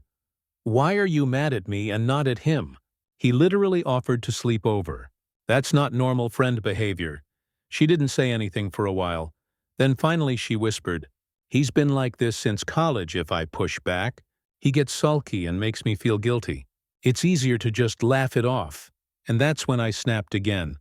But this time softer, I said, "So you're basically letting him walk all over you because it's easier? Do you not see how disrespectful that is to me? To us?" Amanda started crying, which gutted me. She said she didn't want to lose her friend group, that Kyle was part of it, and that I was blowing it out of proportion. I told her point blank, "I'm not okay with this. I won't tell you who to be friends with. But no man who respects you, or me, would invite himself into your bed or your couch when you're already in a relationship." She didn't answer.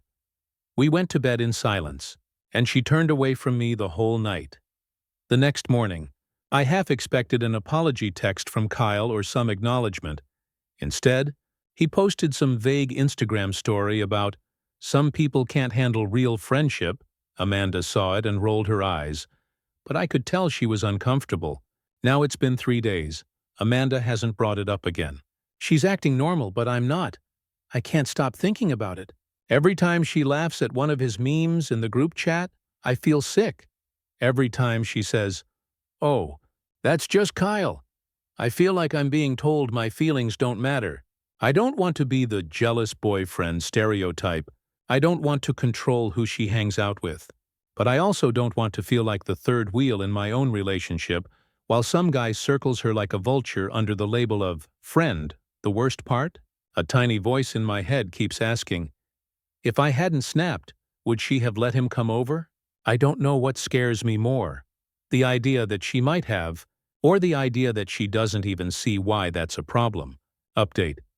My girlfriend's friend wanted to take care of her for the night, and I finally snapped. So I wasn't planning on writing this, but a lot has happened since my last post. and I feel like I need to get it out somewhere before I go insane. After the whole Kyle offering to stay over incident, Amanda and I didn't talk about it for a few days. She acted like nothing happened, but I was carrying it around like a boulder on my chest. Every time my phone buzzed, I half expected it to be some passive-aggressive comment from Kyle. And every time Amanda smiled at something on her phone, I found myself wondering if it was him. Finally, last Friday night, I brought it up again. We were out at this little taco spot we both like, and she was in a good mood. So I figured it was a safe time. I told her, "Look, we need to talk about Kyle." She sighed immediately, like she knew what was coming. I laid it out as calmly as I could. I told her I wasn't comfortable with the way he blurs boundaries, that I felt disrespected when he basically invited himself into her apartment, and that it made me question whether she saw the problem. I was bracing for her to get defensive, but instead she just stared at her plate for a long time. Then she said, "You're right. I've been avoiding it because it's easier." That cracked me open. For the first time, she admitted it wasn't just me being jealous. She admitted that Kyle has a way of inserting himself into her life, and that she's been letting it happen because she hates conflict. She even told me about a time in college when she tried to set a boundary with him.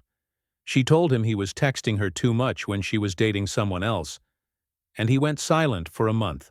Then when he came back, he guilt-tripped her about how she abandoned him. Hearing that made me furious, but also sad for her. I asked her point blank, "Do you think Kyle has feelings for you?" She hesitated and then said, "Yeah, I think he always has." I didn't even know what to say. On the one hand, I was relieved she finally admitted it. On the other hand, it confirmed everything I've been afraid of. Here's where it gets worse. The next night, we were at a bar with a group of her friends, including Jessica, her roommate from college, her boyfriend Matt, and a couple others. Guess who shows up late? Sliding into the booth right across from us? Kyle. From the moment he sat down, the tension was thick. He didn't even say hi to me. He just started talking to Amanda, leaning in way too close, asking her about work, about her headaches, about whether she was taking care of herself. At one point, he even said, "You know, you should let me cook for you sometime. You never eat enough." I nearly choked on my beer. Amanda laughed nervously, but I could see she was uncomfortable too. I waited for her to shut it down, but she didn't. Finally, I leaned forward and said, "She's fine, Kyle. She doesn't need you to cook for her." The table went silent. Kyle smirked and said, "There it is again, insecurity." I knew it. Something in me snapped. I said, "No, it's not insecurity. It's respect.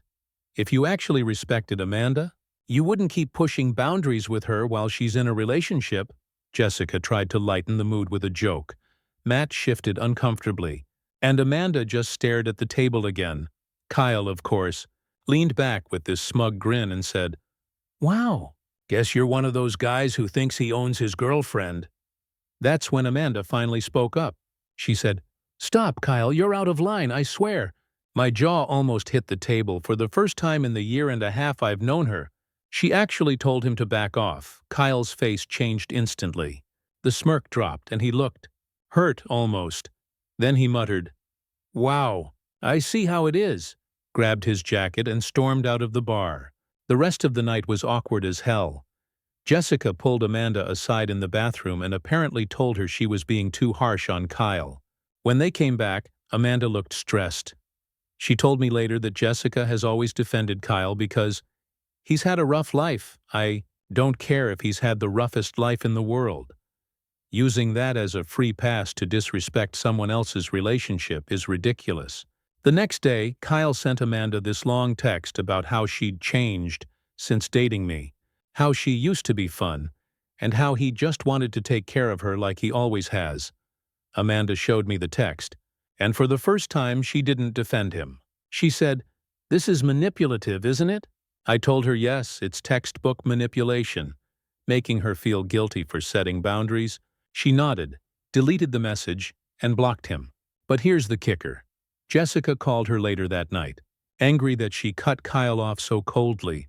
Apparently, Jessica and Kyle are closer than Amanda let on, and Jessica accused me of driving a wedge in the group. Amanda broke down crying after that call.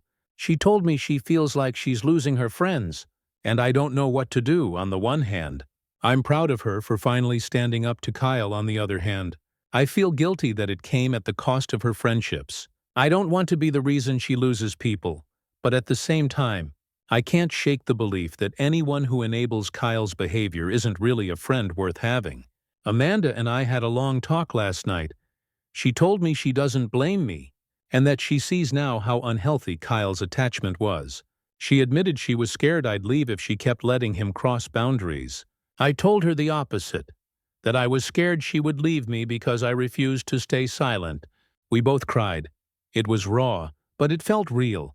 So where does that leave us? Honestly, I don't know. Amanda's taking space from Jessica for now, which is hard for her. Kyle is out of the picture, at least for the moment. But I know people like him don't just disappear quietly. I'm bracing for some dramatic reappearance. But for the first time, I feel like Amanda and I are on the same page. And even though it's been hell getting here, I'd rather be in the mess with her standing by me than smiling through another night of being treated like the invisible boyfriend while some friend tried to edge me out. Time will tell if it sticks. Final update. My girlfriend's friend wanted to take care of her for the night, and I finally snapped. So this will be the last time I post about this. It feels like things have finally settled. And while it wasn't clean or easy, I think the dust has cleared enough that I can see where Amanda and I stand. After Amanda blocked Kyle, things stayed quiet for about a week. I could see the tension weighing on her. Though she'd pick up her phone, frown at it, set it down. I knew she was waiting for something, either for him to pop back up or for Jessica to reach out again. Sure enough, one night while we were watching a movie, Jessica called, Amanda put it on speaker. Jessica started off friendly, but it turned sharp quickly. She said Kyle was devastated, that he felt betrayed after all the years of friendship, and that Amanda owed him at least a conversation. That word, owed, hit me like a ton of bricks. I was about to say something, but Amanda beat me to it. She said, "Jess, I don't owe him anything. He's crossed lines over and over, and I've let him because I didn't want to lose people. But I'm done being guilt-tripped." There was a long pause, and then Jessica said, "Wow, he was right. You've changed." Amanda's voice cracked, but she said, "Yeah, I've changed because I finally realized I deserve respect. If you can't get behind that, then maybe we need space too." Jessica hung up without another word. Amanda sat there staring at her phone, tears rolling down her face. I wrapped my arms around her, and she just kept whispering, "I can't believe she picked him over me." That was the hardest part for her. Not losing Kyle, but losing Jessica. They'd been best friends for nearly a decade, and now it felt like that bond was gone. A few days later, Kyle tried one last stunt. He showed up outside Amanda's apartment. I wasn't there at the time, but she called me, panicked, whispering that he was at her door knocking. She didn't answer. He stayed out there for almost half an hour, texting her things like, "I just want to talk," and "I can't believe you're freezing me out like this." She called her brother Ryan, who lives nearby, and he came over.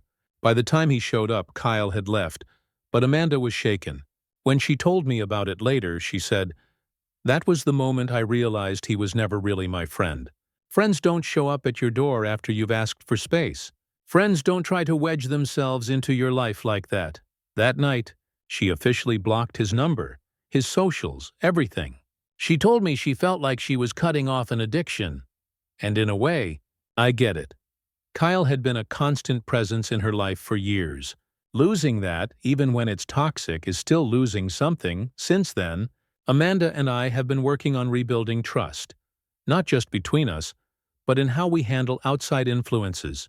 She promised me she'll never brush off my feelings again if someone crosses a line, and I promised her I'll always bring it up calmly before it gets to the point of me snapping.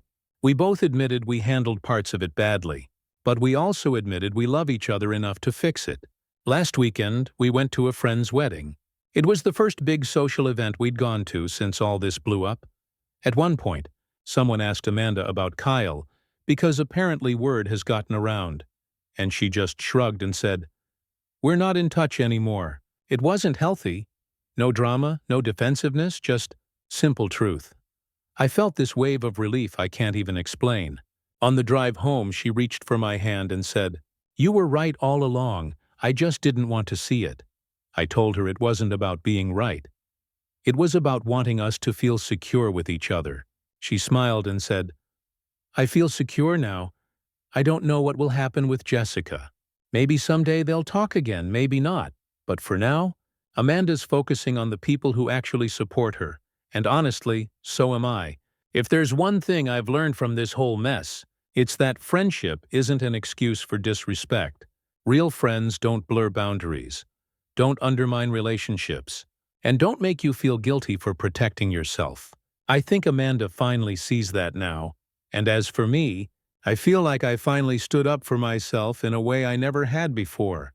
I used to worry that speaking out made me look jealous or insecure, but now I realize that silence would have cost me way more than words ever could. So yeah, this is the end of the saga.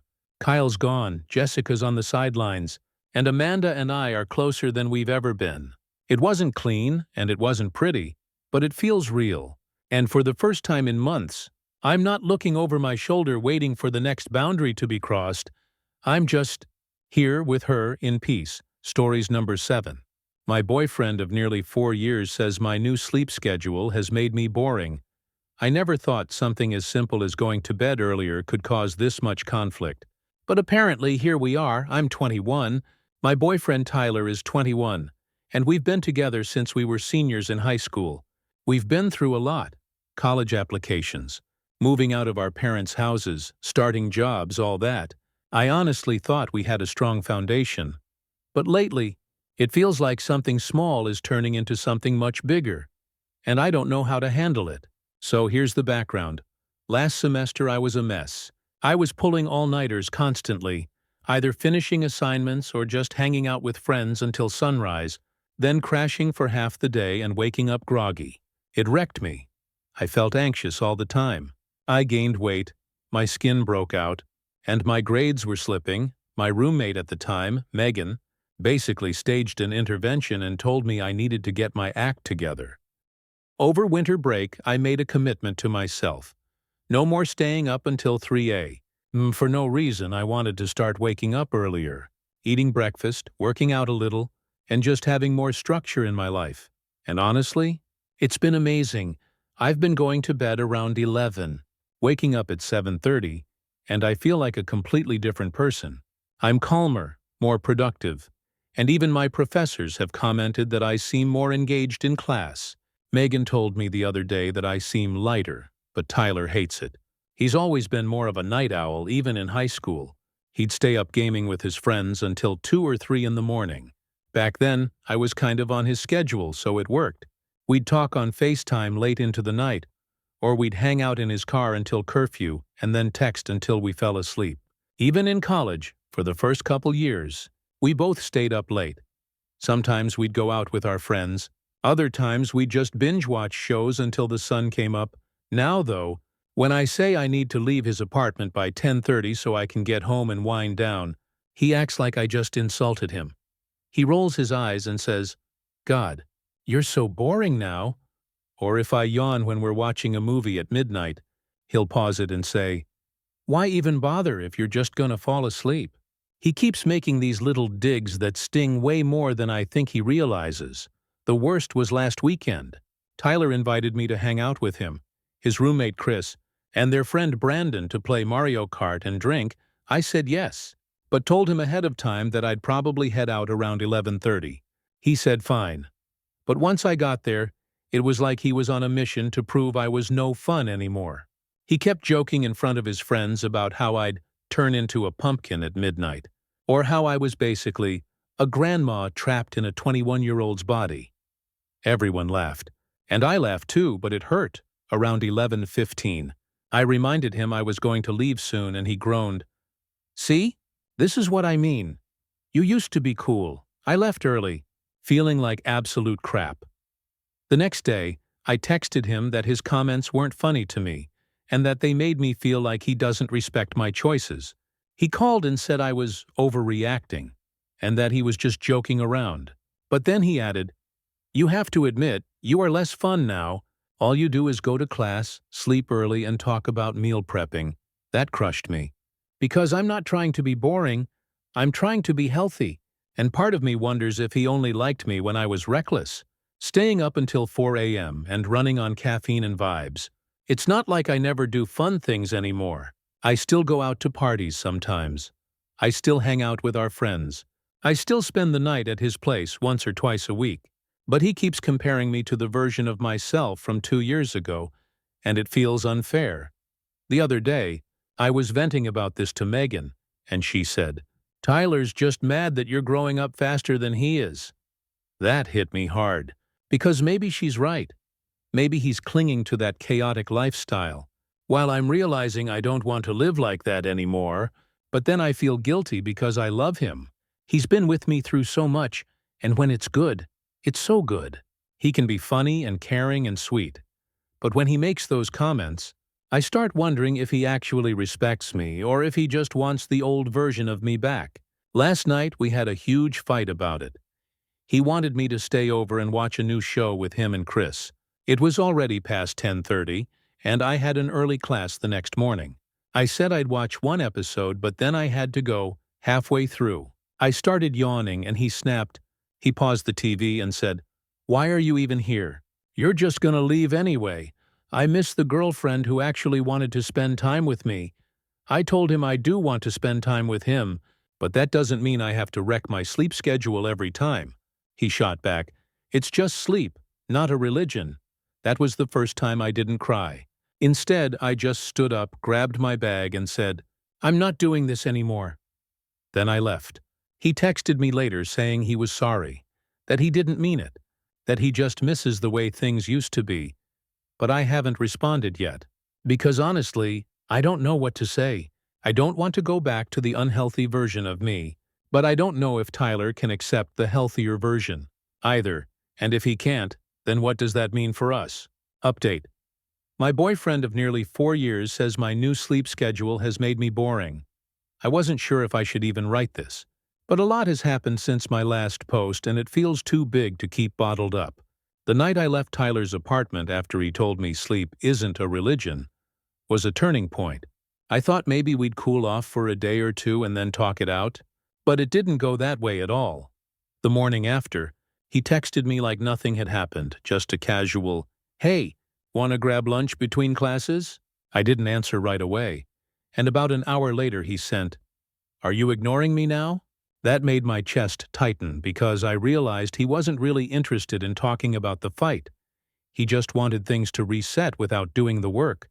When I finally texted back, I said, "We need to have an actual conversation about this, not just pretend it's fine." He agreed to meet up later that evening at a coffee shop near campus. I showed up nervous as hell.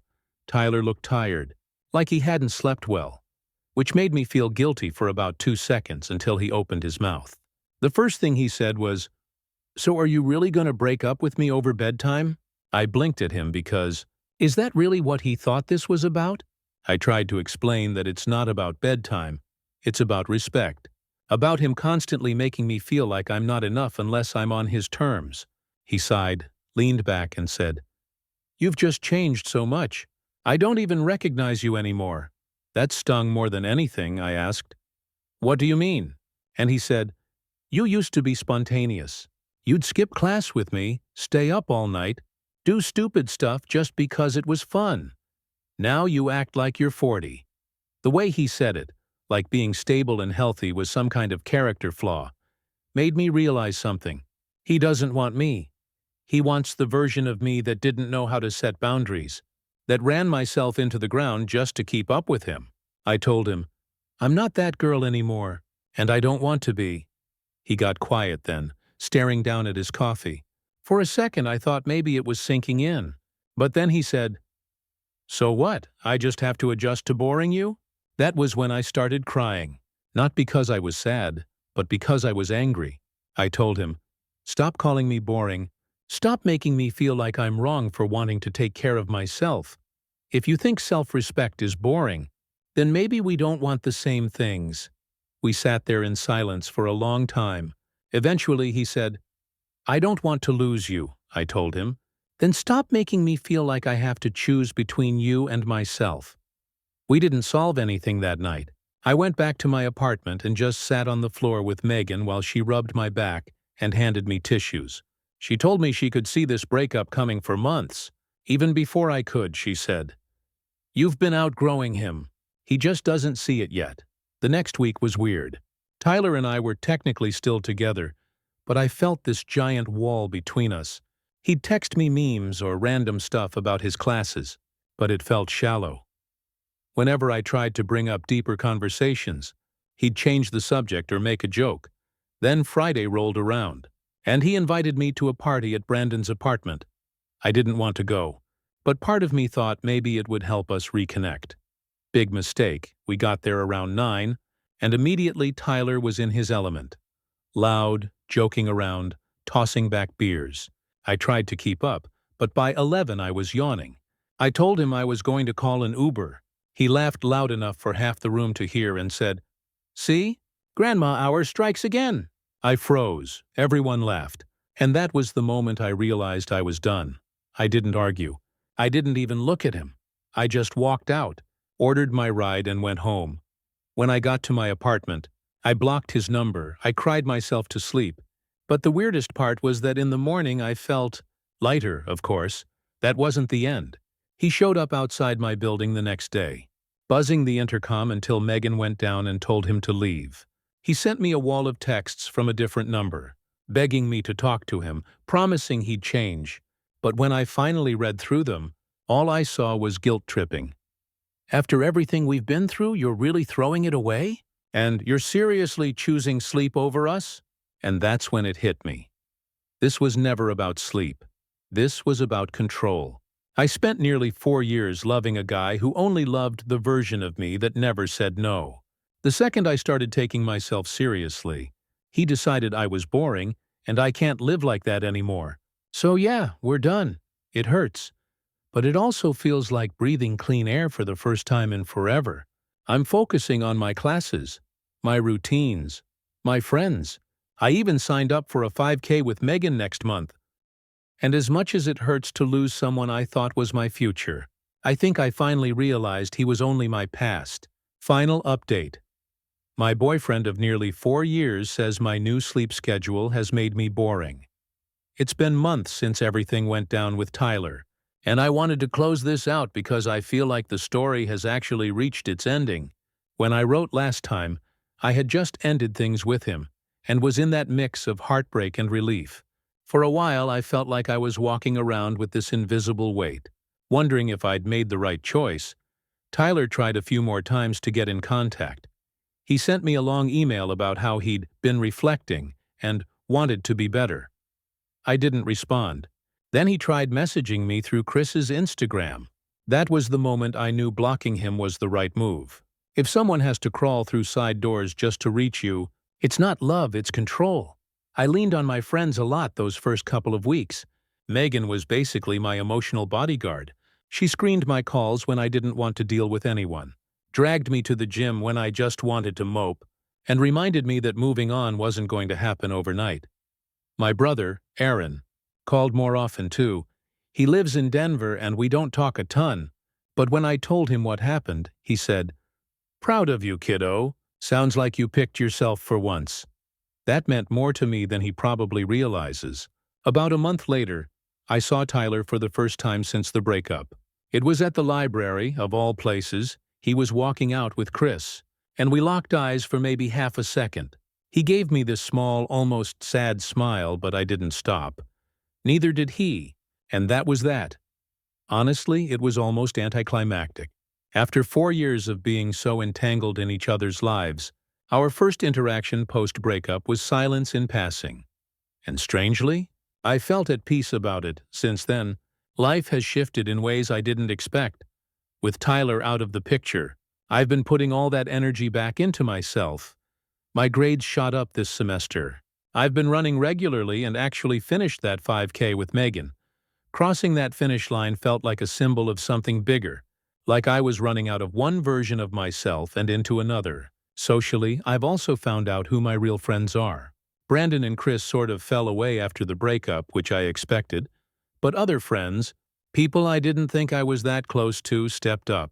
Rachel from my English class invited me to her trivia team. Now every Wednesday night, instead of being half asleep at Tyler's apartment, I'm laughing in a dive bar over ridiculous questions about geography and 90s TV. It feels good. As for dating, I haven't jumped into anything serious, but I've gone on a couple casual dates, nothing worth writing home about. But the biggest difference is how I feel about myself in those moments. Before, I would have molded myself into whatever version I thought the other person wanted. Now, I show up as me. I leave when I want to leave. And I don't apologize for being the girl who wants to be in bed by 11. Sometimes, when I'm lying in bed scrolling TikTok before turning out the lights, I'll think back to those nights with Tyler. His living room glowing at 2 a.m., empty Red Bull cans on the table, my head aching the next morning, and I wonder how I ever convinced myself that exhaustion was fun. I used to think chaos was proof of being alive. Now I realize peace can be just as exciting, in its own way. The last lingering thread was Jessica, Tyler's cousin who had been in our circle since high school. She reached out to me a couple weeks ago, kind of awkwardly, just saying she missed hanging out. I wasn't sure if I wanted to open that door again, but we ended up getting coffee. She admitted Tyler had been sulking for months, and that she didn't agree with how he treated me. She said, "He kept calling you boring, but honestly, you were just growing. He was scared of being left behind." Hearing that from someone in his family felt weirdly validating. We're not best friends now or anything, but it felt like a loose end finally tied off. And that's the closure I didn't realize I needed. Tyler wasn't a villain. He wasn't abusive or cruel in the way some people experience in relationships. But he was stuck in a version of life that no longer fit me. And instead of growing with me, he resented me for changing. That's not sustainable. So here I am, 21, single for the first time since high school, and happier than I thought I'd be. I don't know what the future holds. But I know one thing for sure. No one gets to make me feel small for taking care of myself ever again. And if that makes me boring, then I'll be the happiest boring person you'll ever meet. Stories number 8. Told a colleague I would never want her as a mother-in-law. I still feel like I'm replaying this moment on loop in my head, because I'm not sure if I just ruined a work relationship or if I finally said something that everyone else has secretly wanted to say. For context, I work at a mid-sized insurance company in Ohio. I've been there for a couple years, mostly quiet, keeping my head down and doing my work. I'm 27. And while I like most of my coworkers well enough, there's one person who just sucks the energy out of every room she's in. Her name is Linda. She's in her mid-50s. And she's one of those people who seems to thrive on criticism disguised as jokes. She'll walk by someone's desk and comment on how messy it looks. If you wear something new, she'll say something like, "Oh, bold choice," and then smirk. If you leave early for a doctor's appointment, she'll make some snide comment about how it must be nice not to care about deadlines. Everyone kind of laughs nervously when she does this, but no one ever says anything. The weirdest part is she's not even my boss. She's just been at the company forever. And she acts like that gives her authority over everyone else. People joke that she's the office mom, but the kind of mom who guilt trips you and then brags about it to her friends. Anyway, the comment that set everything in motion happened last week. We were in the break room during lunch, a bunch of us sitting around the table. I was telling my coworker Sarah about how my girlfriend, Melissa, and I had gone to visit her family in Indiana. It was great, super wholesome, lots of grilling and board games. I mentioned how nice her mom was to me, how she packed me leftovers for the drive back, and how different it felt compared to some families I've known. Linda piped up out of nowhere, "Well, just wait until you're actually married. Mothers-in-law always turn into nightmares eventually." I laughed politely and said something like, "I don't know. Melissa's mom seems really sweet." That's when Linda smirked and said, "Give it a few years. Nobody wants a mother-in-law. It's our job to make life harder.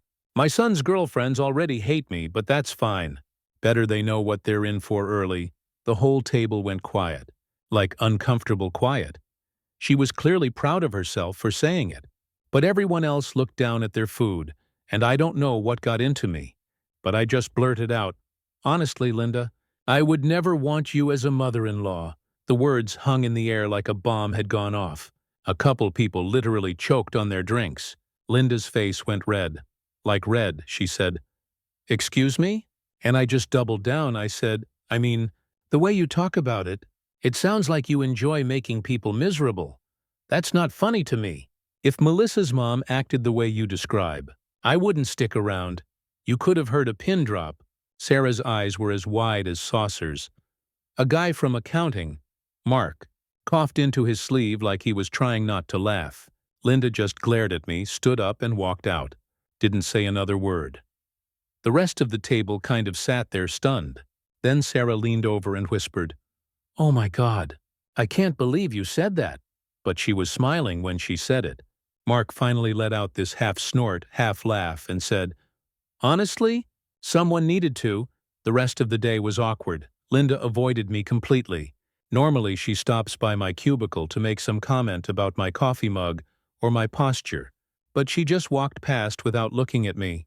It felt like the sun had come out for the first time in months, but the fallout came the next day. I got called into my manager, Daniel's office. He said that Linda had complained I attacked her personally in front of everyone and created a hostile work environment. I felt like I was about to throw up. I explained exactly what happened, word for word, and even Daniel kind of smirked before catching himself. He said, "Look, I'm not saying you were wrong, but next time maybe just take the higher road." He told me I wasn't in trouble, but to be mindful. After that, though, things shifted in this weird way. People started dropping by my desk more. Sarah brought me coffee the next morning and whispered, "You're kind of a hero." Even people I don't talk to much would give me these little nods in the hallway, like I'd taken one for the team. Meanwhile, Linda has been icy as hell. She won't even look at me. She'll talk around me in meetings, addressing everyone else at the table except me. Yesterday, she made a snide comment about kids these days having no respect. And I swear half the room glanced at me like they were waiting to see if I'd respond. I didn't. Not this time. I've been going back and forth in my head about whether I crossed a line. Part of me feels bad because, yeah, it was blunt. But another part of me thinks, why does Linda get to dish it out endlessly and never take it? Why do we all just let her tear people down under the guise of jokes? If anything, I think I just broke the illusion. Melissa thinks I did the right thing when I told her about it. She laughed so hard she had to put her phone down, and then she said, "No wonder your coworkers love you now." Still, I can't shake this uneasy feeling, like maybe I've painted a target on my back. Linda has seniority, and she knows how to play office politics. But I also feel like, for once, I stood up for myself, and maybe for everyone else too. I don't know if that makes me reckless or brave, maybe both. But I do know one thing. If Linda ever wondered why her son's girlfriends don't like her, well, now she has her answer. Update. Told a colleague I would never want her as a mother-in-law. Well, it turns out speaking my mind in the break room had way more ripple effects than I ever expected. I thought maybe it would just be awkward for a while, and then eventually things would smooth over. That's not exactly how it went. The day after my last post, I walked into the office and immediately noticed how quiet it felt. Usually Linda is the first one making noise. She loves to be the loudest laugh, the first to make a snide comment when someone spills coffee or the copier jams. But she was stone silent. I passed her in the hallway, and she actually turned her head away like I didn't exist. Honestly, I didn't mind. But apparently she wasn't just ignoring me. She was talking about me to everyone else. At lunch, Sarah leaned across the table and whispered, "So, just so you know, Linda's been telling people you verbally attacked her." I rolled my eyes because, come on. Sarah said that Linda had pulled aside a couple of the newer hires and warned them to be careful around me because I'm disrespectful. One of those hires, Jason, actually told me later. She made it sound like you screamed at her. Then I heard what really happened, and I couldn't stop laughing. So yeah, Linda was spinning her version of the story. But the thing is, people weren't buying it. In fact, if anything, it backfired. Instead of rallying around her, it just highlighted what everyone already knew. Linda can dish it out but can't take it. Later that week, we had a team meeting. Daniel was leading it. And of course, Linda had to get her digs in. Someone suggested a new way of handling client files. And Linda scoffed. Well, I guess if we just let the kids run the office now, we might as well throw out all the rules. Normally, that would have been directed at me, but she very pointedly avoided eye contact. Everyone's heads sort of turned toward me anyway, waiting to see what I'd do. I didn't take the bait. I just sat there, let the silence hang, and Daniel quickly redirected after the meeting. Mark stopped by my desk and said, "You realize she's terrified of you now, right?" I laughed, but he wasn't joking, he said. "No one's ever called her out before. She doesn't know what to do with it." Things escalated the next Monday when HR sent me an email asking to schedule a follow-up about the incident. My stomach dropped. I thought maybe Linda had filed some kind of formal complaint. When I went in, it was a woman named Andrea from HR, who's always been nice to me. She closed the door, leaned back and said, "Okay, so I have to ask about what happened in the break room." I explained everything exactly as it happened. Andrea listened, nodded, and then said, "Honestly, I've heard about Linda's style for years now. You're not the first to bring it up." Then she smiled, kind of conspiratorial, and said, "But you are the first to actually say it out loud." I asked if I was in trouble, and she shook her head. She said she just needed my side of the story, but she wasn't worried. "Between us," she added, "there have been complaints about Linda for a long time. The problem is she knows how to toe the line." That made me feel a little better, but also more uneasy, because if Linda knows how to play office politics, she could make things messy for me. Over the next couple weeks, the atmosphere shifted more. People started inviting me to lunch more often, looping me into conversations. It felt like I'd gained this weird credibility just from not being afraid of Linda. One afternoon, Chris from IT joked, "You're like the office legend now. The Linda Slayer." I rolled my eyes, but it kind of stuck. A couple people even started calling me Braveheart in the Slack channel after I made a snarky GIF reply. Meanwhile, Linda doubled down. She's still ignoring me, but she makes a point of loudly sighing when I talk in meetings, or repeating what I said with a sarcastic twist. Like, "Oh, so we should all just do it the easy way?" The difference now is that people don't laugh with her anymore. They just exchange glances the other day. Sarah actually cut her off and said, "We're going with what Daniel decided. Let's move on." I almost dropped my pen. I can tell Linda hates that she lost the audience. The cherry on top was last Friday. We had an after-work happy hour, and I wasn't sure if I should go. But I did, and it ended up being great.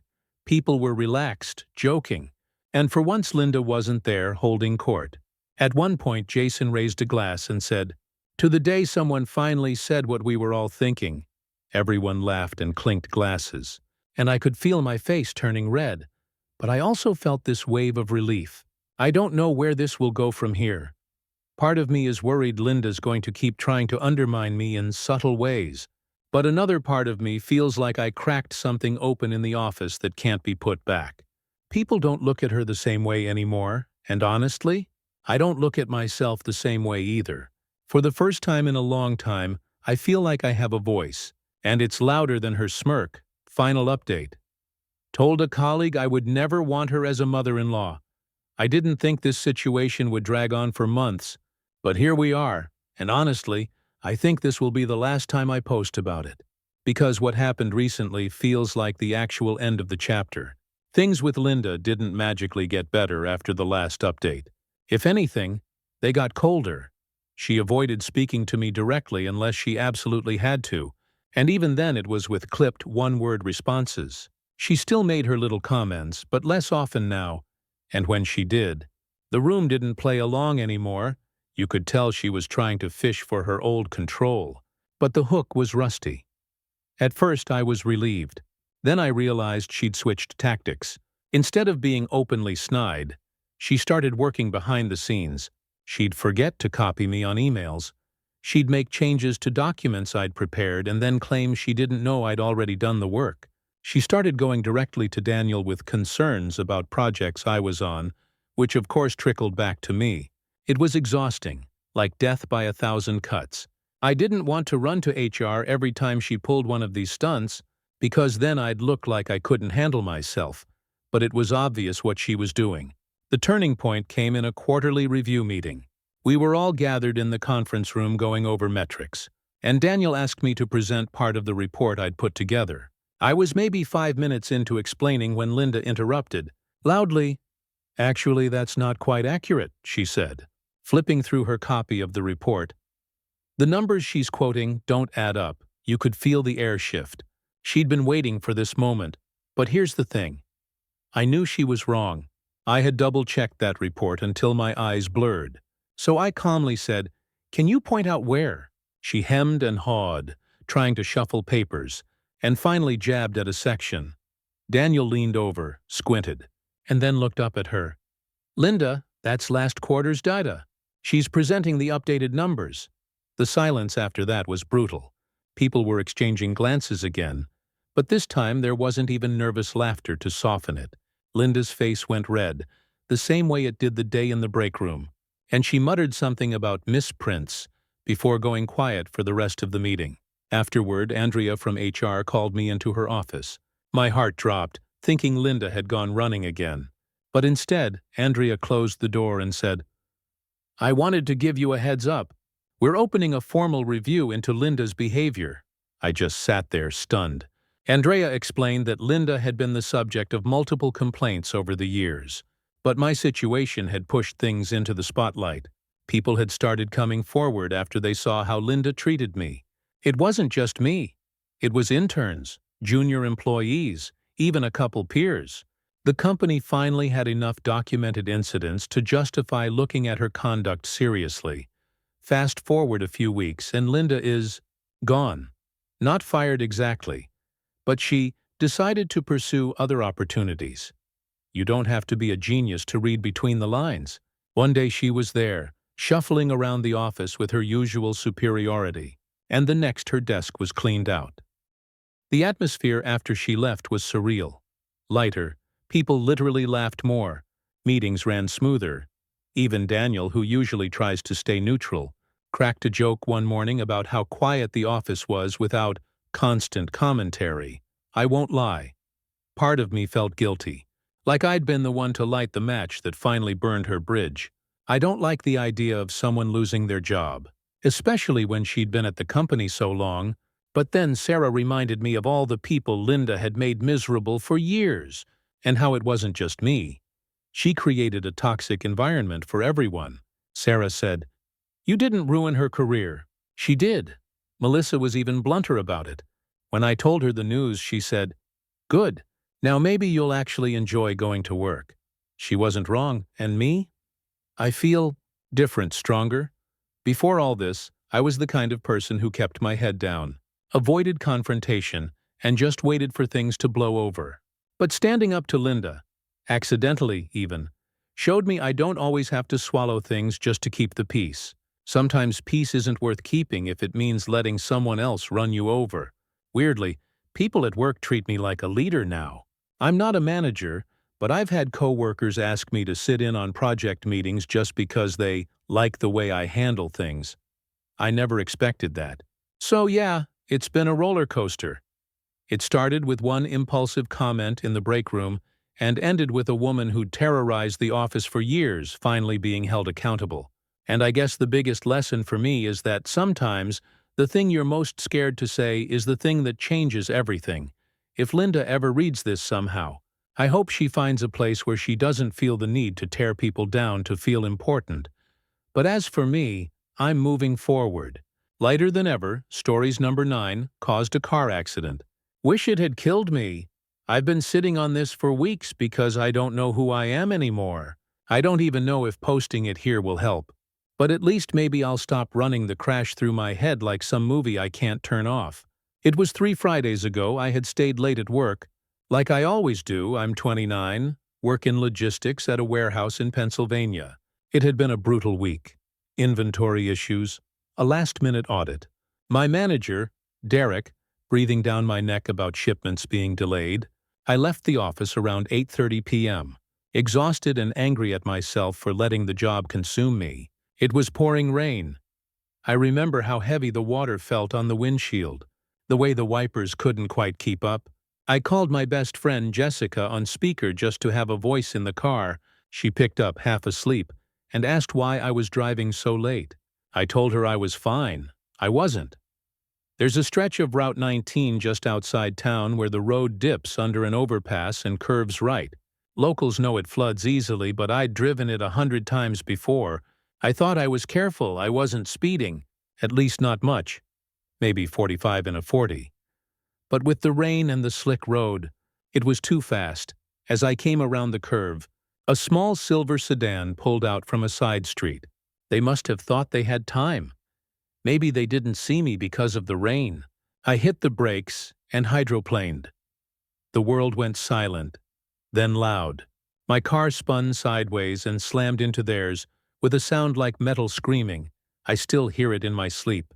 When the airbags went off, I couldn't see. I smelled chemicals and smoke. My chest felt like it was on fire. I fumbled with the seatbelt, shoved the door open, stumbled out into the rain. People were shouting.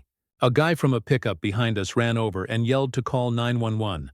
The other car's driver's side door was crumpled. A woman was inside, maybe in her late 30s, unconscious.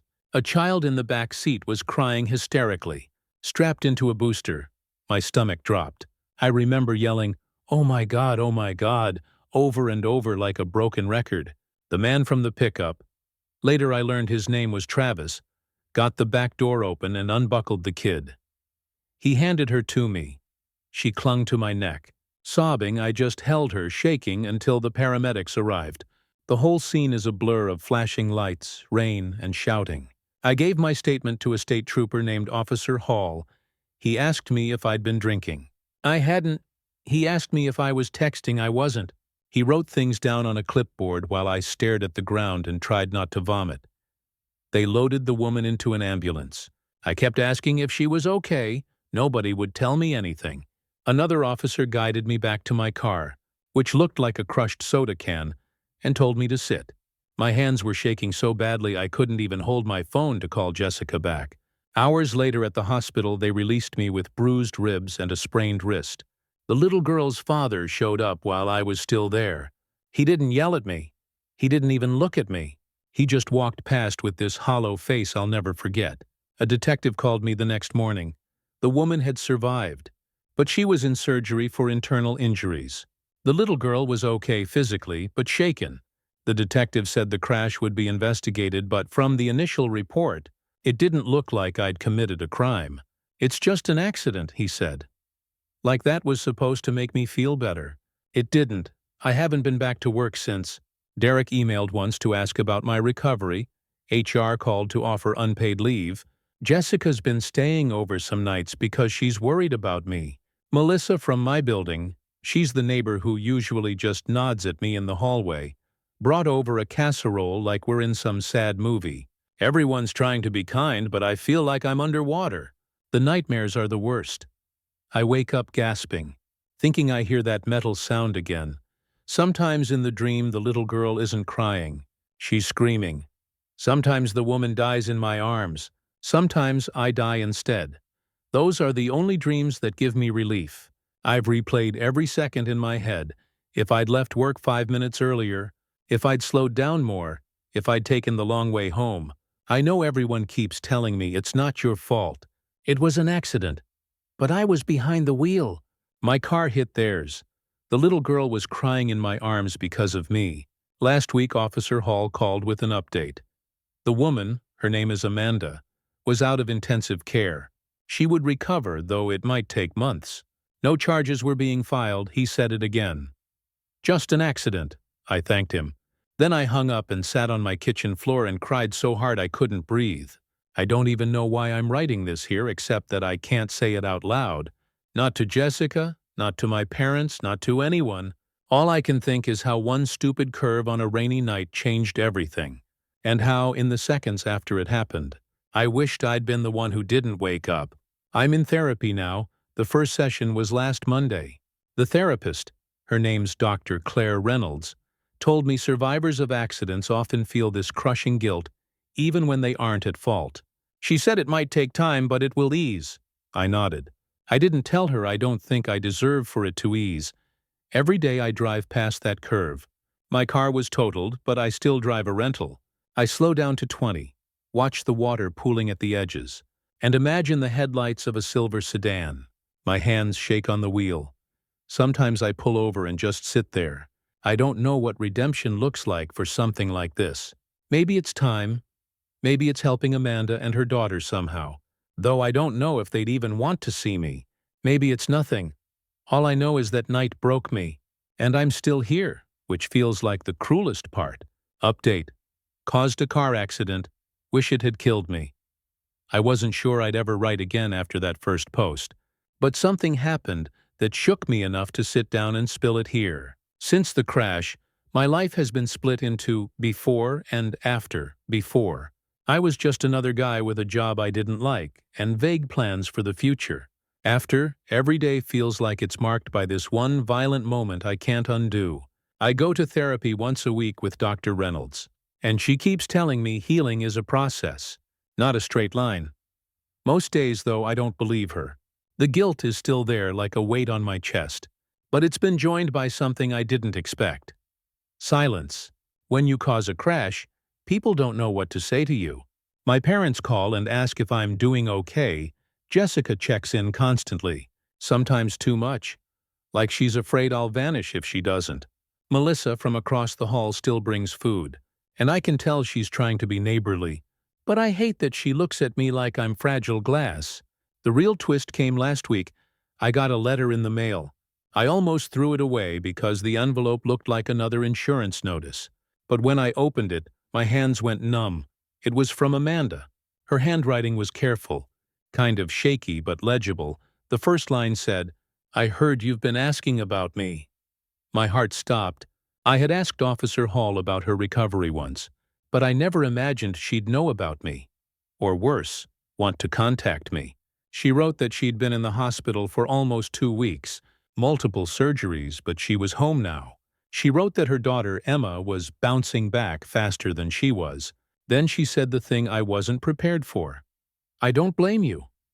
I read that line over and over until the words blurred. I sat on my couch clutching that letter like it was a life raft. Part of me felt this rush of relief so strong it made me dizzy. Another part of me felt crushed by it. Like I didn't deserve her forgiveness. I brought it to therapy, and Dr. Reynolds said this was a powerful opportunity for healing. She told me not to rush into anything, but that maybe reaching out could help both Amanda and me. I nodded, but inside I was screaming. Because what do you even say to the woman whose car you demolished? Whose child you terrified? Whose body is full of metal plates now because of your mistake? A couple days later, Jessica saw the letter on my counter. She immediately said, "You should go. If she's opening that door, don't slam it shut." Jessica offered to come with me if I was too nervous to go alone. I said no. This is something I have to do by myself. So yesterday I drove over to Amanda's house. My stomach was in knots the entire way. It's a modest single-story home on a quiet street, the kind with Halloween decorations already up even though it's barely October. I sat in the car for 10 minutes before I could even make myself walk up the driveway. Amanda answered the door wearing a loose sweater, her hair pulled back. She looked tired, pale, but when she smiled I almost lost it. She said, "You must be Michael." I don't know if I've said my name yet, but yeah, that's me. I nodded, and before I could stammer anything, she gestured me inside. Emma was on the floor in the living room, coloring in a book. She glanced up at me with big eyes, and then went back to her crayons like nothing had happened. Like I hadn't turned her world upside down. I sat on the couch while Amanda eased herself into a chair. We talked, halting at first, then easier. She asked how I was holding up. I couldn't believe she was asking me that, but I told her the truth, that I wasn't doing well, that I wished it had been me instead of her, that I carried the sound of that night with me everywhere. She reached across the coffee table, rested her hand near mine, and said, "Michael, if you keep punishing yourself, that's 2 lives ruined instead of 1 night." I broke down right there in her living room. She let me cry, didn't flinch, didn't pull away. Emma looked over once and then kept coloring. like kids just know when grown-ups need to feel things. We only talked for maybe an hour, but it shifted something inside me. Amanda told me recovery is slow for her too, that she struggles with pain and fear every time she gets in a car. But she said she wants her daughter to grow up seeing people move forward, not get stuck in tragedy. Before I left, Emma came over and handed me a picture she'd drawn. A house with stick figures holding hands in front. She said, "This is us." I don't know why she included me in it, but she did. When I got back to my apartment, I taped that drawing to my fridge. It's still there. The brightest thing in my kitchen. I'm not naive. I know one visit doesn't fix everything. I know I'll still wake up some nights hearing that crash, but Amanda's letter, her forgiveness, her willingness to let me step into her home, that cracked open a door I thought was permanently locked. For the first time since that night, I don't wish I had died. I'm still here and maybe, just maybe, I can learn to live with that. Final update: caused a car accident. Wish it had killed me. It's been almost 6 months since the night of the crash, and reading my first post back feels like looking at a ghost version of myself. I almost didn't write this because I've been trying to live more in the real world than online. But I think I owe it to that old version of me, and maybe to anyone else who's carrying that same kind of guilt, to say where I am now. After my last post, I kept seeing Amanda and Emma. Not every week or anything formal, but we started meeting for coffee, sometimes at her house, sometimes at a cafe halfway between us. At first it was awkward. I didn't know if I was supposed to apologize again every time I saw her. She didn't know if she should ask about my therapy. But slowly a strange kind of friendship started to form. Amanda is still recovering physically, but she's tough. She walks with a slight limp now, but she's back at work part-time. She jokes about how she sets off the metal detector at the courthouse because of the pins in her hip. Emma is thriving. She started first grade. She's obsessed with horses, and she calls me the guy from the rain when she talks about me to her friends. I asked Amanda once why she reached out to me instead of shutting me out forever. She said, "Because I didn't want my daughter to grow up thinking people can't come back from mistakes." That hit me so hard I had to step outside for air. Dr. Reynolds says that moment was a turning point. She's been helping me slowly move out of the cycle of guilt and into something she calls integrating the event. Basically, it means acknowledging that it happened, that it shaped me, but not letting it define every second of my life. The nightmares have gotten less frequent. I still drive past that curve on Route 19 sometimes, but now I slow down and breathe instead of pulling over. A couple weeks ago, Amanda invited me and Jessica to Emma's little birthday party. I almost said no, thinking it would be weird, but I went, watching Emma run around the yard with her friends, laughing, while Amanda sat in a lawn chair with a blanket over her legs. It felt like seeing color return to a black and white world. At one point, Emma came up to me holding a cupcake and said, "Mom says you're her friend now." I didn't know what to say. I just nodded and said, "Yeah, I'm trying to be." That night, driving home, I realized for the first time that I wasn't wishing for the crash to have killed me. I was just grateful to still be here. Not happy, not fixed, but alive in a way that felt real. I've started volunteering with a local support group for people involved in serious accidents. Victims, drivers, first responders. It's not a big group, just a circle of folding chairs in a church basement on Thursdays. But listening to other people's stories has made me feel less like a monster. Some of them are victims. Some of them are the drivers, like me. Everyone has scars. Everyone is trying to build a life anyway. Amanda came once, sat quietly in the back, and afterwards she squeezed my hand and said, "This is good. Keep doing this." I don't know if Amanda and I will always stay in touch. I don't know what Emma will remember about me when she's older. I don't know if my nightmares will ever go away completely. But I do know this. The version of me who wrote that first post wishing he had died that night. He's gone. I still carry the weight of what happened, but it's different now. It's not a punishment. It's a responsibility. To live better. To be gentler. To slow down. To remember that 1 second can change everything. And that sometimes, if you're lucky, The people you hurt will give you the chance to change. 2. I used to think surviving was the cruelest part. Now I think it's the bravest. If someone reading this is sitting in their kitchen the night after a crash, drowning in guilt, thinking they don't deserve to be alive, I'm not going to tell you it gets easy. But it can get less heavy. It can become something you carry without it crushing you. It can even, somehow, lead you to a kitchen table with the person you thought would hate you forever. Drinking coffee and talking about first-grade horses. That's where I am now. Not healed, but living. And for the first time since that night, that feels like enough. Stories number 10. The fridge guarding the snacks. Men are so cruel. I can't even believe I'm writing this. But I feel like someone has to know that this actually happened.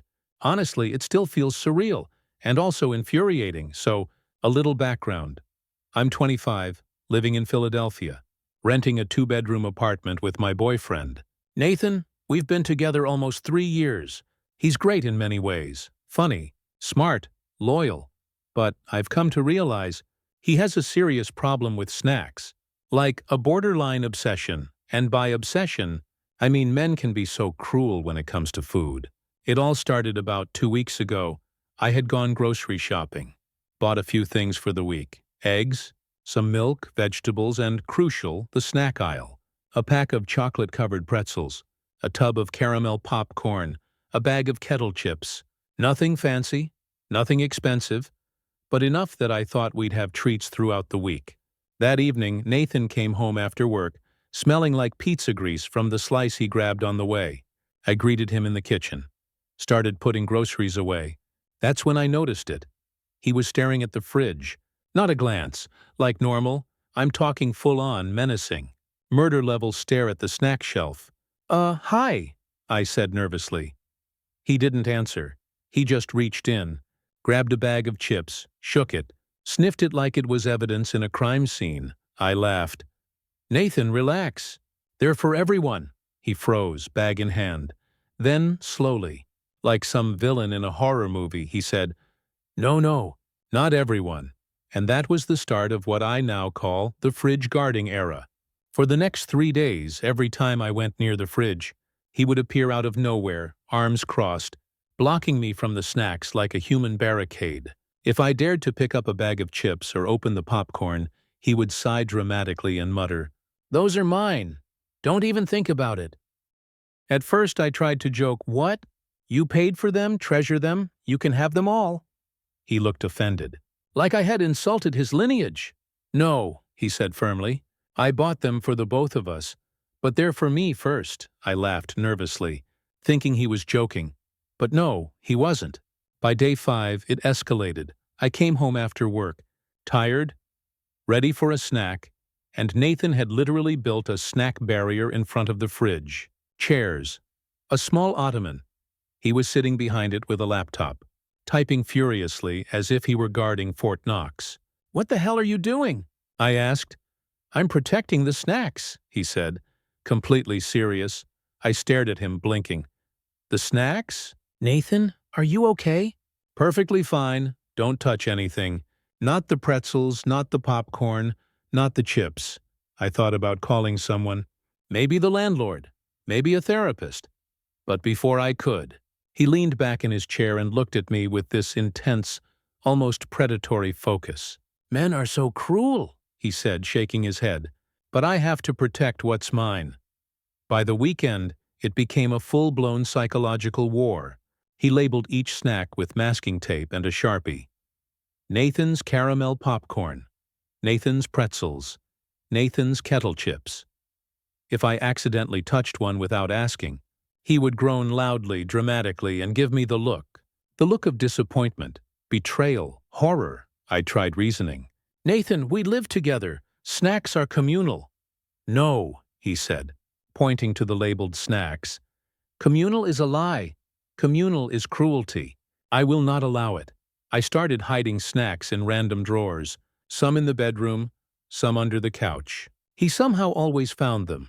I don't know if he has some sixth sense or if he just roams the apartment like a tiny, snack-seeking predator. Every time he found a hidden stash, he would smile, pick it up, and say, Ah, you tried cute but futile? Last night it peaked. I bought a giant box of chocolate-covered almonds as a treat for both of us. I hid them behind the cereal boxes, thinking I was clever. Nathan came home 15 minutes later. He opened the pantry, smiled faintly, and then he pulled the cereal boxes forward like some magician revealing the hidden card. There they were. "You can't hide from me," he said softly. "I know your methods, but it's okay. I forgive you. Temporarily." And that's when I realized something terrifying. This isn't just about snacks. This is about power. He has built a tiny empire in our kitchen, and I am the intruder, the usurper of his snack sovereignty. I don't know what to do. I feel trapped. Every time I want a piece of caramel popcorn, I have to negotiate, plead, or distract him. I've tried saying, "Let's split them," but he just shakes his head like I suggested cannibalism. I told my friend Sarah about it over text, and she laughed until she cried. She said, "Girl, men are so cruel. That's literally the funniest thing I've ever heard. You should start filming it." I thought about it. But I don't want to embarrass him. Also, I think I might genuinely be afraid of what he'll do if he knows I'm documenting his snack tyranny. So here I am, living in a fridge-guarded apartment, negotiating my survival around chocolate, pretzels, and popcorn. Men are so cruel, and I don't know if this is love, insanity, or a combination of the two. I just want a snack without fear. Is that too much to ask? Update. The fridge guarding the snacks. Men are so cruel. It's been about 2 weeks since the snack war officially started, and things are escalating. I honestly don't know if I should be laughing, crying, or calling for a restraining order against my own boyfriend. Nathan has officially turned the kitchen into a military zone. Every snack now has its own base, complete with little notes in his handwriting. Nathan's territory, approach with caution. No trespassing, pretzel division. Caramel popcorn, do not touch without clearance. Yesterday I counted 5 separate zones.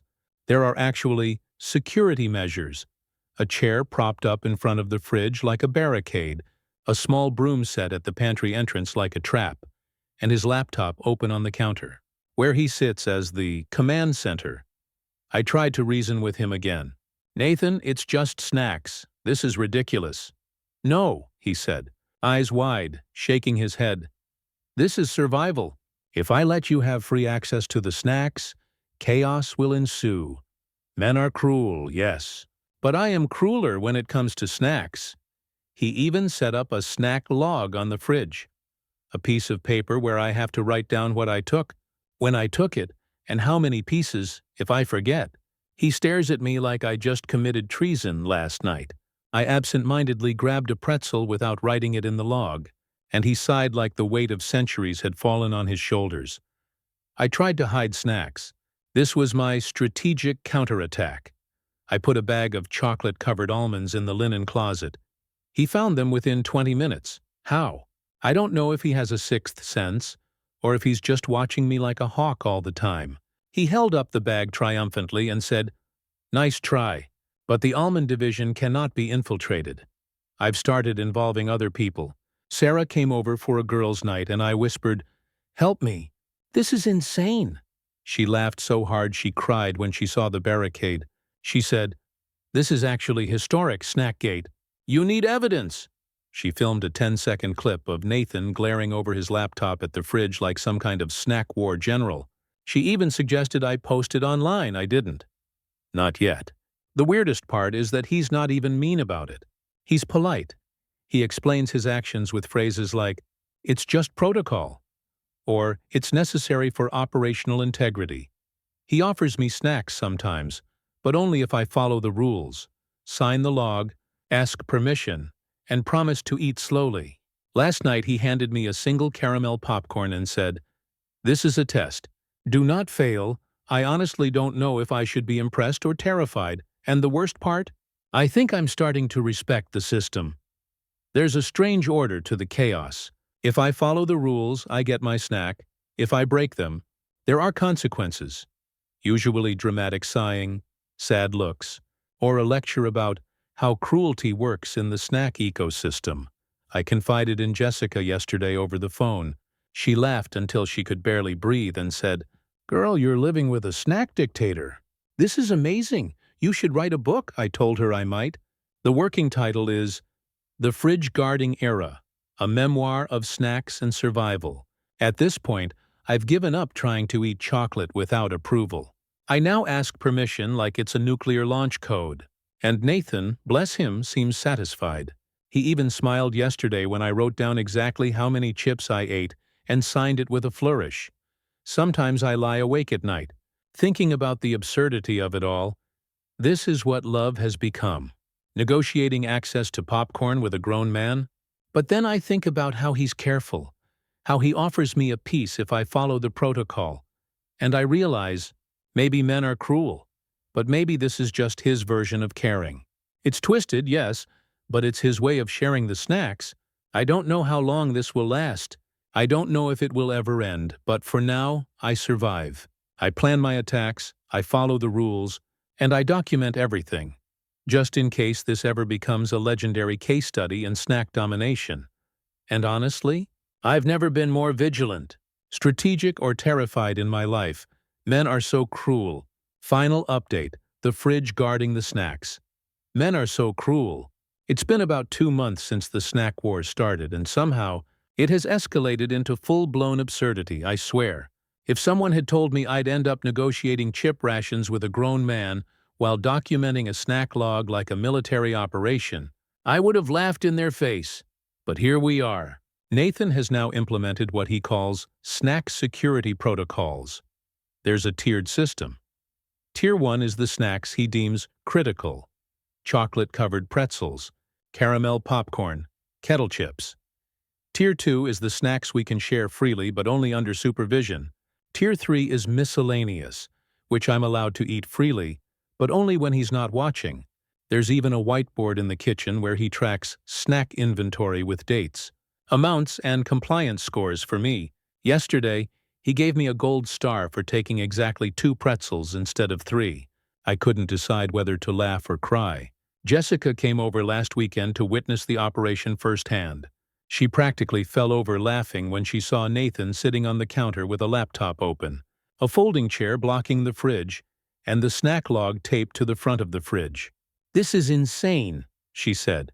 "It's like Fort Knox, but for candy." Nathan looked up at her, dead serious, and said, "It's security, not insanity. You wouldn't understand. I've stopped trying to resist. It's exhausting. Any attempt to sneak a cookie or grab a handful of chips without authorization is met with dramatic sighs, lectures about ethical snack consumption, or my favorite, the slow, disappointed shake of the head. Last week I tried hiding a pack of mini donuts in the linen closet. Nathan found them in under 10 minutes. How? I don't know. Maybe he has some sixth sense. Maybe he just watches me like a hawk. Either way, it's terrifying. But here's the weird part. This has become, in some ways, a strange bonding experience. We laugh about it sometimes. He lets me have a piece if I ask politely. I started tracking my compliance in a little notebook, and he actually complimented me last week for excellent adherence. I think we've reached some bizarre equilibrium, where I respect the rules and he tolerates me being near the snacks. Even Sarah, who came over for spy duty one night, admitted it was kind of fascinating. "You live with a snack general," she said, still laughing. "Most people just buy chips and share them. You've got a whole ecosystem here." I couldn't argue with her. Yesterday, Nathan went a step further. He brought home a second fridge, a small, mini fridge just for his Tier 1 snacks. He proudly wheeled it into the kitchen and said, "This is to prevent future conflicts. Everyone wins." I stared at him. "Everyone? You mean you?" He smiled. "It's a shared victory if we follow protocol." And for the first time in weeks, I realized the snack war might be winding down. The mini fridge means fewer confrontations. He even offered me a cookie from Tier 2 without asking me to sign the log first. I hesitated, then took it. He nodded solemnly. "Good compliance," he said. "So where does this leave me?" I've surrendered. I accept that this is my life now. My boyfriend, the snack general, and his fortress of chocolate, chips, and caramel popcorn. I follow the rules, I ask permission, I log my snack consumption. And sometimes, late at night, I sit on the couch, eat a pretzel he's allowed me to have, and marvel at the absurdity of it all. Men are so cruel. But maybe, just maybe, this cruelty comes with a side of care twisted, theatrical, and completely ridiculous care, but care nonetheless. And honestly, I kind of love it. I still dream of the day when I can grab a snack freely, without negotiation. But until then, I've learned the art of diplomacy, patience, and snack etiquette.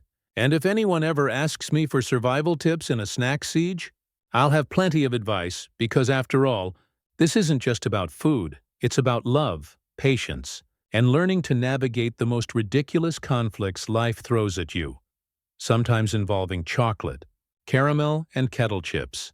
Stories number 11. My boyfriend of 5 months spent the night at his ex's house. I've been dating my boyfriend, Adam, for 5 months now. I'm 25, he's 28. Things moved quickly between us because we clicked right away. He's charming, funny, and honestly one of the first guys I've been with who makes me feel like he actually sees me. I've had a string of relationships where I felt like a placeholder or someone's option until something better came along, but Adam was different. Or at least I thought he was. Last weekend, he told me he was going to hang out with some friends from college. I didn't think much of it. He mentioned that one of his buddies, Tyler, was in town from out of state, and they were all going to grab drinks, maybe crash somewhere if it got late. He didn't give me every single detail, but I also didn't press. I trusted him. The next day, he texted me around 10 a.m., saying he had just woken up and was on his way home. No big deal, I thought. But then one of my friends, Hannah, who happens to follow Adam's ex on Instagram, texted me something that made my stomach drop. She said, "Hey, not trying to start drama, but did you know Adam was with Jessica last night?" Jessica is Adam's ex. They dated for about 2 years and broke up a little over a year ago. From what Adam told me early on, things ended because they wanted different things. She wanted to move in together and start thinking long-term. While he wasn't ready for that kind of commitment at the time, according to him, the breakup was mutual and respectful, and they'd stayed friendly. I wasn't thrilled about the idea that he still had some kind of friendship with her, but I also didn't want to be the jealous girlfriend who polices who her partner can or can't talk to. So I asked him point blank when he got home, "Did you spend the night at Jessica's?" He didn't even try to deny it. He just sighed and said, "Yeah, but it's not what you think." My heart was pounding in my chest. I asked him to explain. He told me that after the group went out drinking, most people Ubered home, but he and Jessica were two of the only sober ones since they hadn't had much to drink. Tyler had already left earlier, and a couple of others bailed too. According to Adam, it was late, and Jessica offered her couch because she lived close to the bar. He said he didn't want to bother me at 2 a.m. by coming over, so he just crashed there. I asked if he slept in her bed. He immediately said no, that he slept on the couch. He promised nothing happened, and that I was reading into it. But my gut is screaming at me that this isn't as innocent as he's painting it. What makes it worse is that he didn't tell me up front. If he had texted me that night and said, "Hey, it's late. I'm crashing at Jessica's because it's close," I still would have been upset, but at least I wouldn't feel blindsided. Instead, I found out through Hannah, and then had to drag it out of him. When I told him that this crossed a boundary for me, he got defensive. He said, "What? Am I not allowed to be friends with people I dated before you?" "That's so insecure," I told him. "It's not about him being friends with her. It's about respect. Spending the night at your ex's place is not normal boyfriend behavior 5 months into a relationship." The argument escalated. I told him I didn't know if I could trust him anymore. He shot back that if I couldn't, then maybe I wasn't ready for a serious relationship. That stung. I reminded him that he was the one who spent the night at his ex's place, not me. The rest of the day, I felt like I was spiraling.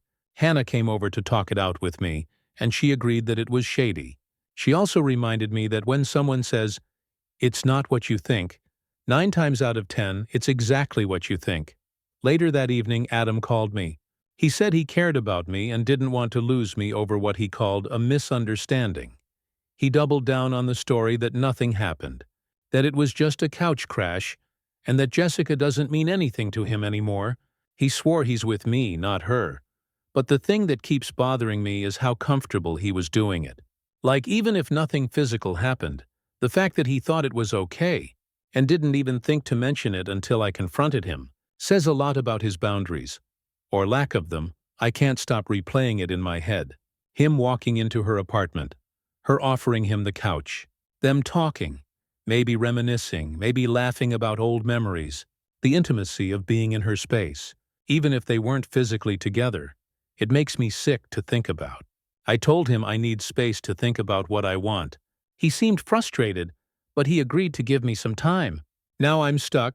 On one hand, 5 months isn't that long, but I did see potential with him. On the other, if this is how he handles something as basic as a night out, how am I supposed to trust him in more serious situations down the line?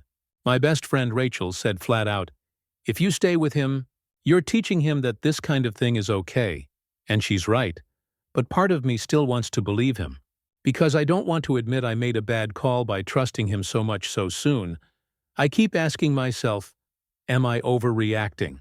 Or is my gut telling me the truth? Update. So, a lot has happened since I first wrote about Adam spending the night at Jessica's. Honestly, I'm still trying to sort through my feelings. But I figured an update might help me process. After I told Adam I needed space, I didn't talk to him for 2 days. He texted me a couple of times. Just little thinking about you messages. But I didn't respond. I needed a clear head during that time. I talked to Rachel and Hannah again, and even my older brother, Daniel. Daniel has always been protective, but he's also level-headed. So I wanted his perspective. Daniel's reaction was blunt. If my girlfriend spent the night at her ex's house, that relationship would be over immediately. No excuses, he said. He wasn't trying to tell me what to do. But that boundaries matter. And if Adam doesn't see why this is a problem, then he probably doesn't respect me the way I think he does. That stung, but it also made sense. By the 3rd day, Adam asked if we could meet in person. I agreed because texting back and forth wasn't cutting it. We met at a little coffee shop we'd been to before. He looked nervous, like he knew he'd screwed up. He started with, "I really care about you, and I don't want to lose this. I know I hurt you, and I'm sorry." I told him flat out that what he did wasn't acceptable to me. I said, "Even if nothing happened, you knew it would hurt me. The fact that you didn't tell me until I confronted you makes it worse." He nodded and said, "I didn't tell you because I knew how it would look, but it wasn't anything. I literally slept on her couch, I swear on my life." "Nothing happened?" I pressed him harder. "Why her place? Why not crash at Tyler's or another friend's or just go home?" That's when things got shaky. He admitted that after the group left, it was just him and Jessica. She suggested he stay, and he went along with it. He said it wasn't a big deal because they're still on friendly terms. He insisted it wasn't about rekindling anything. But here's the kicker. When I asked if he told Jessica he has a girlfriend now, he hesitated. I noticed it immediately. I asked again, "Did she even know about me?" Finally, he said, "I think I mentioned you once or twice, but maybe not that night." It didn't come up. I can't explain the anger I felt in that moment. Like, you're at your ex's house, spending the night, and you don't even bring up that you're in a relationship? That doesn't sit right with me. I told him that if he really respected me, he would have been clear with Jessica that he's with someone else now. Instead, he let the whole situation play out like he was still single. He got defensive again and said, "You're twisting this into something it's not." "I didn't cheat on you, I didn't even touch her," I snapped back. Cheating isn't always physical, it's about trust. And right now, I don't trust you. We sat there in silence for a while. He looked frustrated but also scared, like he could feel me slipping away. He reached across the table and said, "Please don't give up on us. I know I messed up, but I want to make this right. I'll cut Jessica off completely if that's what it takes." That threw me off because, up until then, he had been defending their friendship. I asked why the sudden change, and he said, "Because I don't want to lose you over her. She doesn't matter anymore." "You do?" I told him I needed to think about it. Later that night, I got a message from a number I didn't recognize. It was Jessica, she wrote. Hey, I don't know if this is out of line, but I thought you should know that Adam did crash at my place. He slept on the couch. Nothing happened. I just didn't want you to think something did. That honestly messed with my head even more. On one hand, it lined up with what Adam had been saying. On the other, why was his ex reaching out to me at all? Did she feel guilty? Was she trying to stir things up? I showed Rachel the text and she said, if she's reaching out, that means she knows it looks bad. Which means Adam isn't the only one who sees how shady it was. So now I'm here. Writing this update, I still haven't made a decision. Part of me feels like if I give him another chance, I'm ignoring a massive red flag. Another part of me wonders if I'd be throwing away something good because of one mistake that might really have been innocent. I keep replaying everyone's advice in my head, Hannah telling me, "It's not what you think," usually means it's exactly what you think. Rachel saying I'd be teaching him this is okay if I stay. Daniel telling me boundaries matter more than words. And then there's Adam, saying he'll cut Jessica off, promising that I matter most. I don't know what I'm going to do yet. Final update. After my last post, I honestly thought I'd need weeks to figure things out. But everything kind of came to a head sooner than I expected. The morning after Jessica texted me, Adam called and asked if we could talk again, this time at his apartment. I agreed because I didn't want to drag things out through texts or in public. When I got there, he looked like he hadn't slept much. His hair was messy, and he had that nervous energy where you can tell someone's rehearsed what they're about to say 100 times in their head. He started by apologizing again. He said he realized how badly he messed up and that he should have told me that night instead of letting me find out through Hannah. He repeated that nothing happened with Jessica and that he'd block her number and stop talking to her if that's what I needed. I listened, but I didn't say much at first. I just let him talk. After he finished, I told him, "It's not just about Jessica. It's about what this says about your judgment. You thought it was okay to crash at your ex's, not tell me, and then expect me to just believe it was nothing. You put me in a position where I feel like the crazy girlfriend for being upset, when really, I think any girlfriend would be upset." He tried to argue that not everyone would see it that way, but I cut him off. "Adam, if the roles were reversed, and I spent the night at my ex's place, would you be okay with it?" That shut him up. He looked down, rubbed his face, and finally admitted, "No, I'd lose my mind." That was the moment it hit me that I already had my answer. If he knew deep down he wouldn't tolerate the same behavior, then he knew he was crossing a line with me. I told him I couldn't keep doing this. I said, "I don't think you're a bad guy, but I need to be with someone whose boundaries match mine. I don't want to be in a relationship where I feel like I'm constantly defending why I deserve respect." He looked devastated.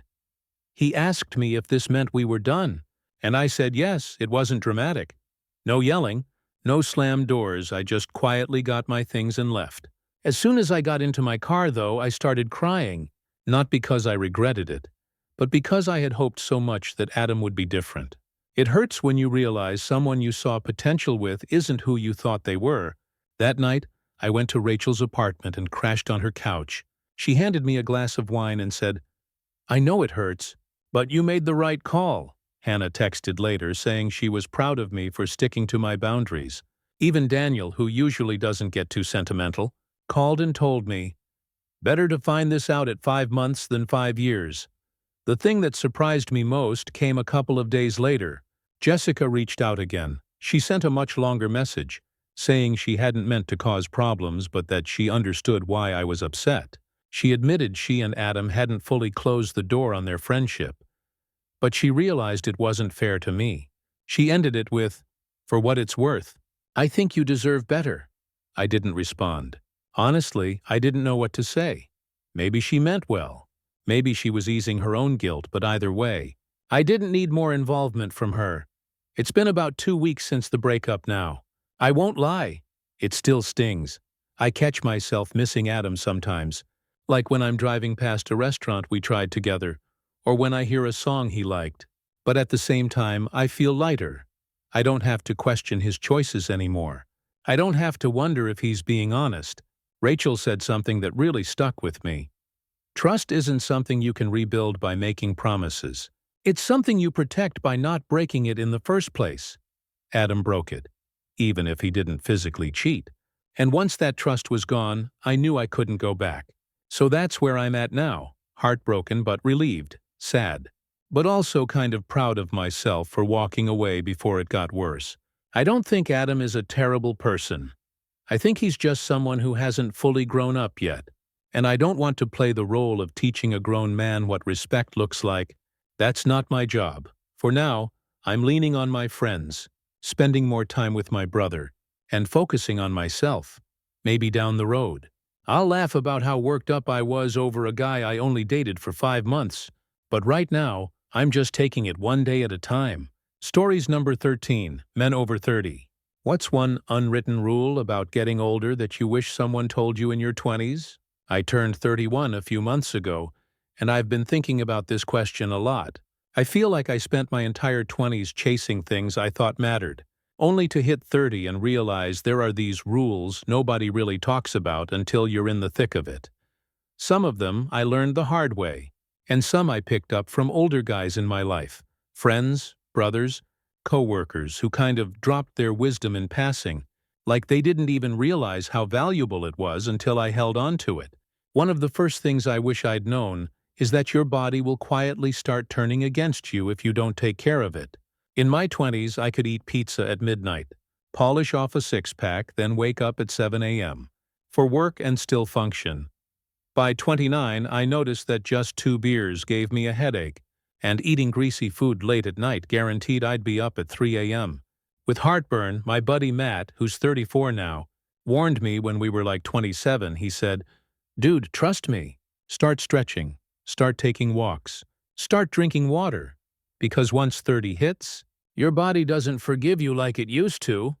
I laughed him off back then, but he was dead serious, and now I know exactly what he meant. Another thing nobody told me is how friendships change. In my early 20s, I thought my crew would be my crew forever. We'd hit bars every weekend, watch football together, go on last-minute road trips. By 30, people got married, had kids, moved for jobs, and suddenly group chats turned into, "Let's plan something 6 weeks out if everyone's schedules align." My college roommate, Jason, moved to Colorado when we were 28. I remember him saying, "You're gonna learn that keeping friendships alive past 30 takes effort. If you don't call, if you don't plan, they'll just fade." And he was right.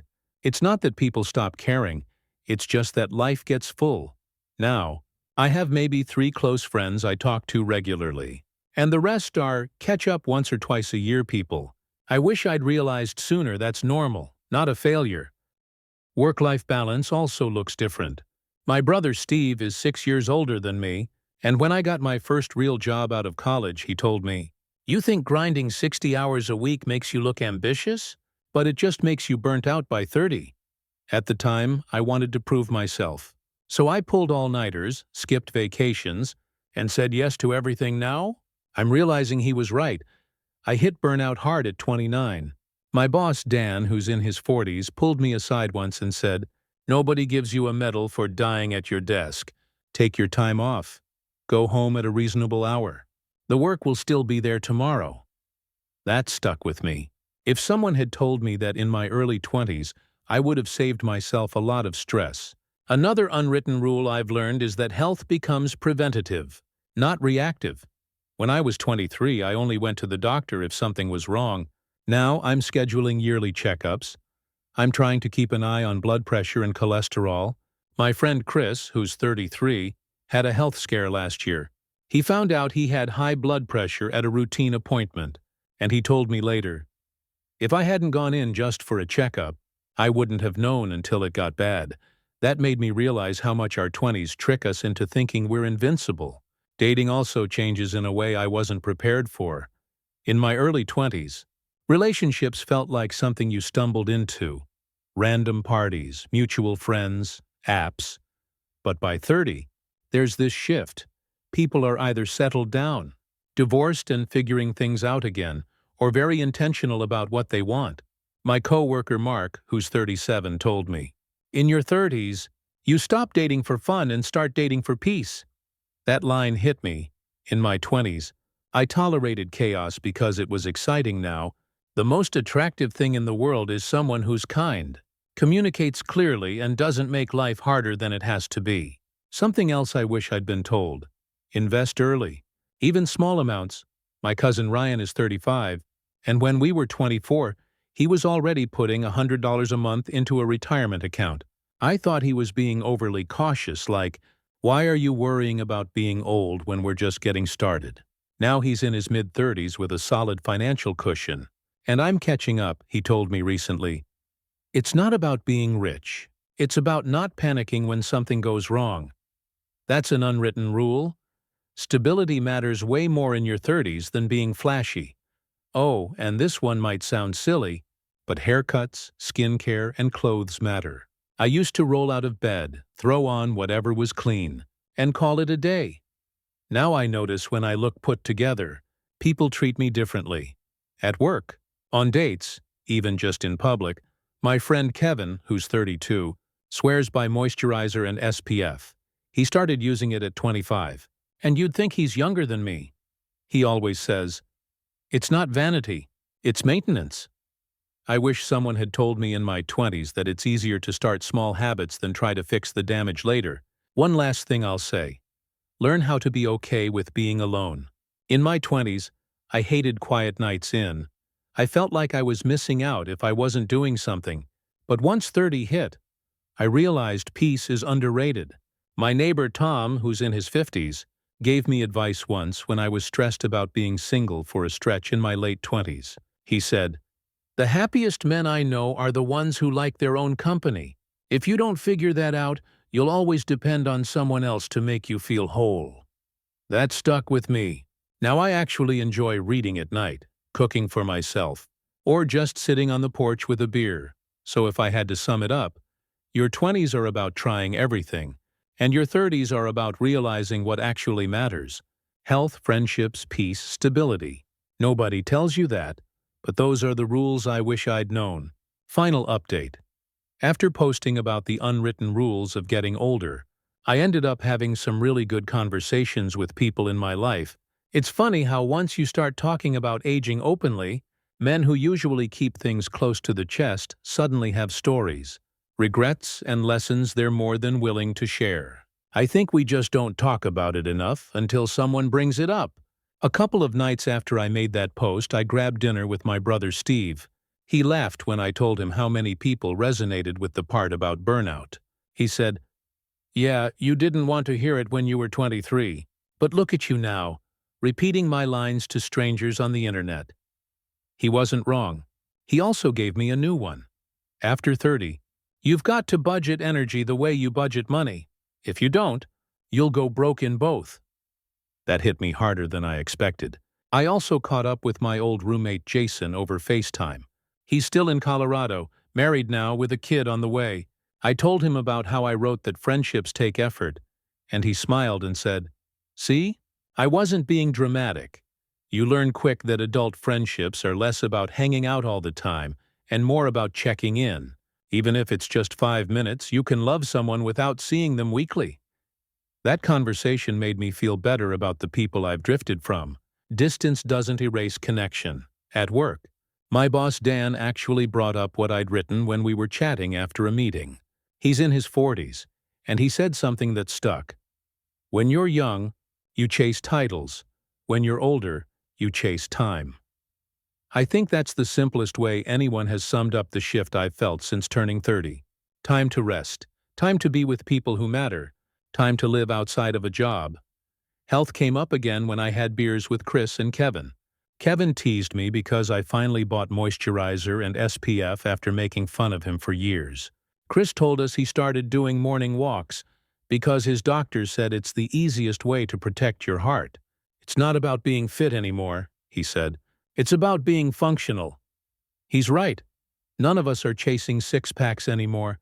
We just want to be able to play with nieces, nephews, maybe kids someday, without getting winded. The biggest shift, though, has been in how I view relationships. I talked to Mark about that idea of dating for peace. He said when he was in his 20s, Drama felt like passion. Now in his late 30s, he said, "Nothing is sexier than calm." I laughed at that, but I knew what he meant. In your 30s, you don't have patience for games anymore. You want someone steady, someone who adds to your life instead of draining it. Even my neighbor Tom chimed in when we ran into each other by the mailboxes. He asked how things were going, and I told him about my post. He chuckled and said, "The biggest unwritten rule is that no matter how old you get, you're always figuring it out. Don't think 30 makes you wise. 40 will humble you, 50 will surprise you, and 60 will still feel like you're winging it." That made me laugh, but it also gave me comfort. Maybe the point isn't to have it all figured out, but to just keep learning. Since that post, I've started taking these rules less like strict laws and more like gentle reminders. Drink water, call your friends, don't kill yourself for work, save what you can, move your body, choose peace over chaos, wear sunscreen, accept that things will shift and that's okay. I don't think my 20s were wasted. I had fun, I learned, I lived. But if I could go back, I'd tell myself to start preparing earlier for the life I actually wanted at 30. Not in a fearful way, but in a practical one. I'd say, hey, take care of your knees. Don't lose touch with your people. Don't burn yourself out for jobs that won't remember you. And learn to enjoy quiet. Trust me, you'll thank yourself later. So yeah, that's my final takeaway. The unwritten rules aren't really rules at all. They're just lessons whispered from one generation to the next, hoping we'll listen sooner than they did. And now at 31, I finally get it.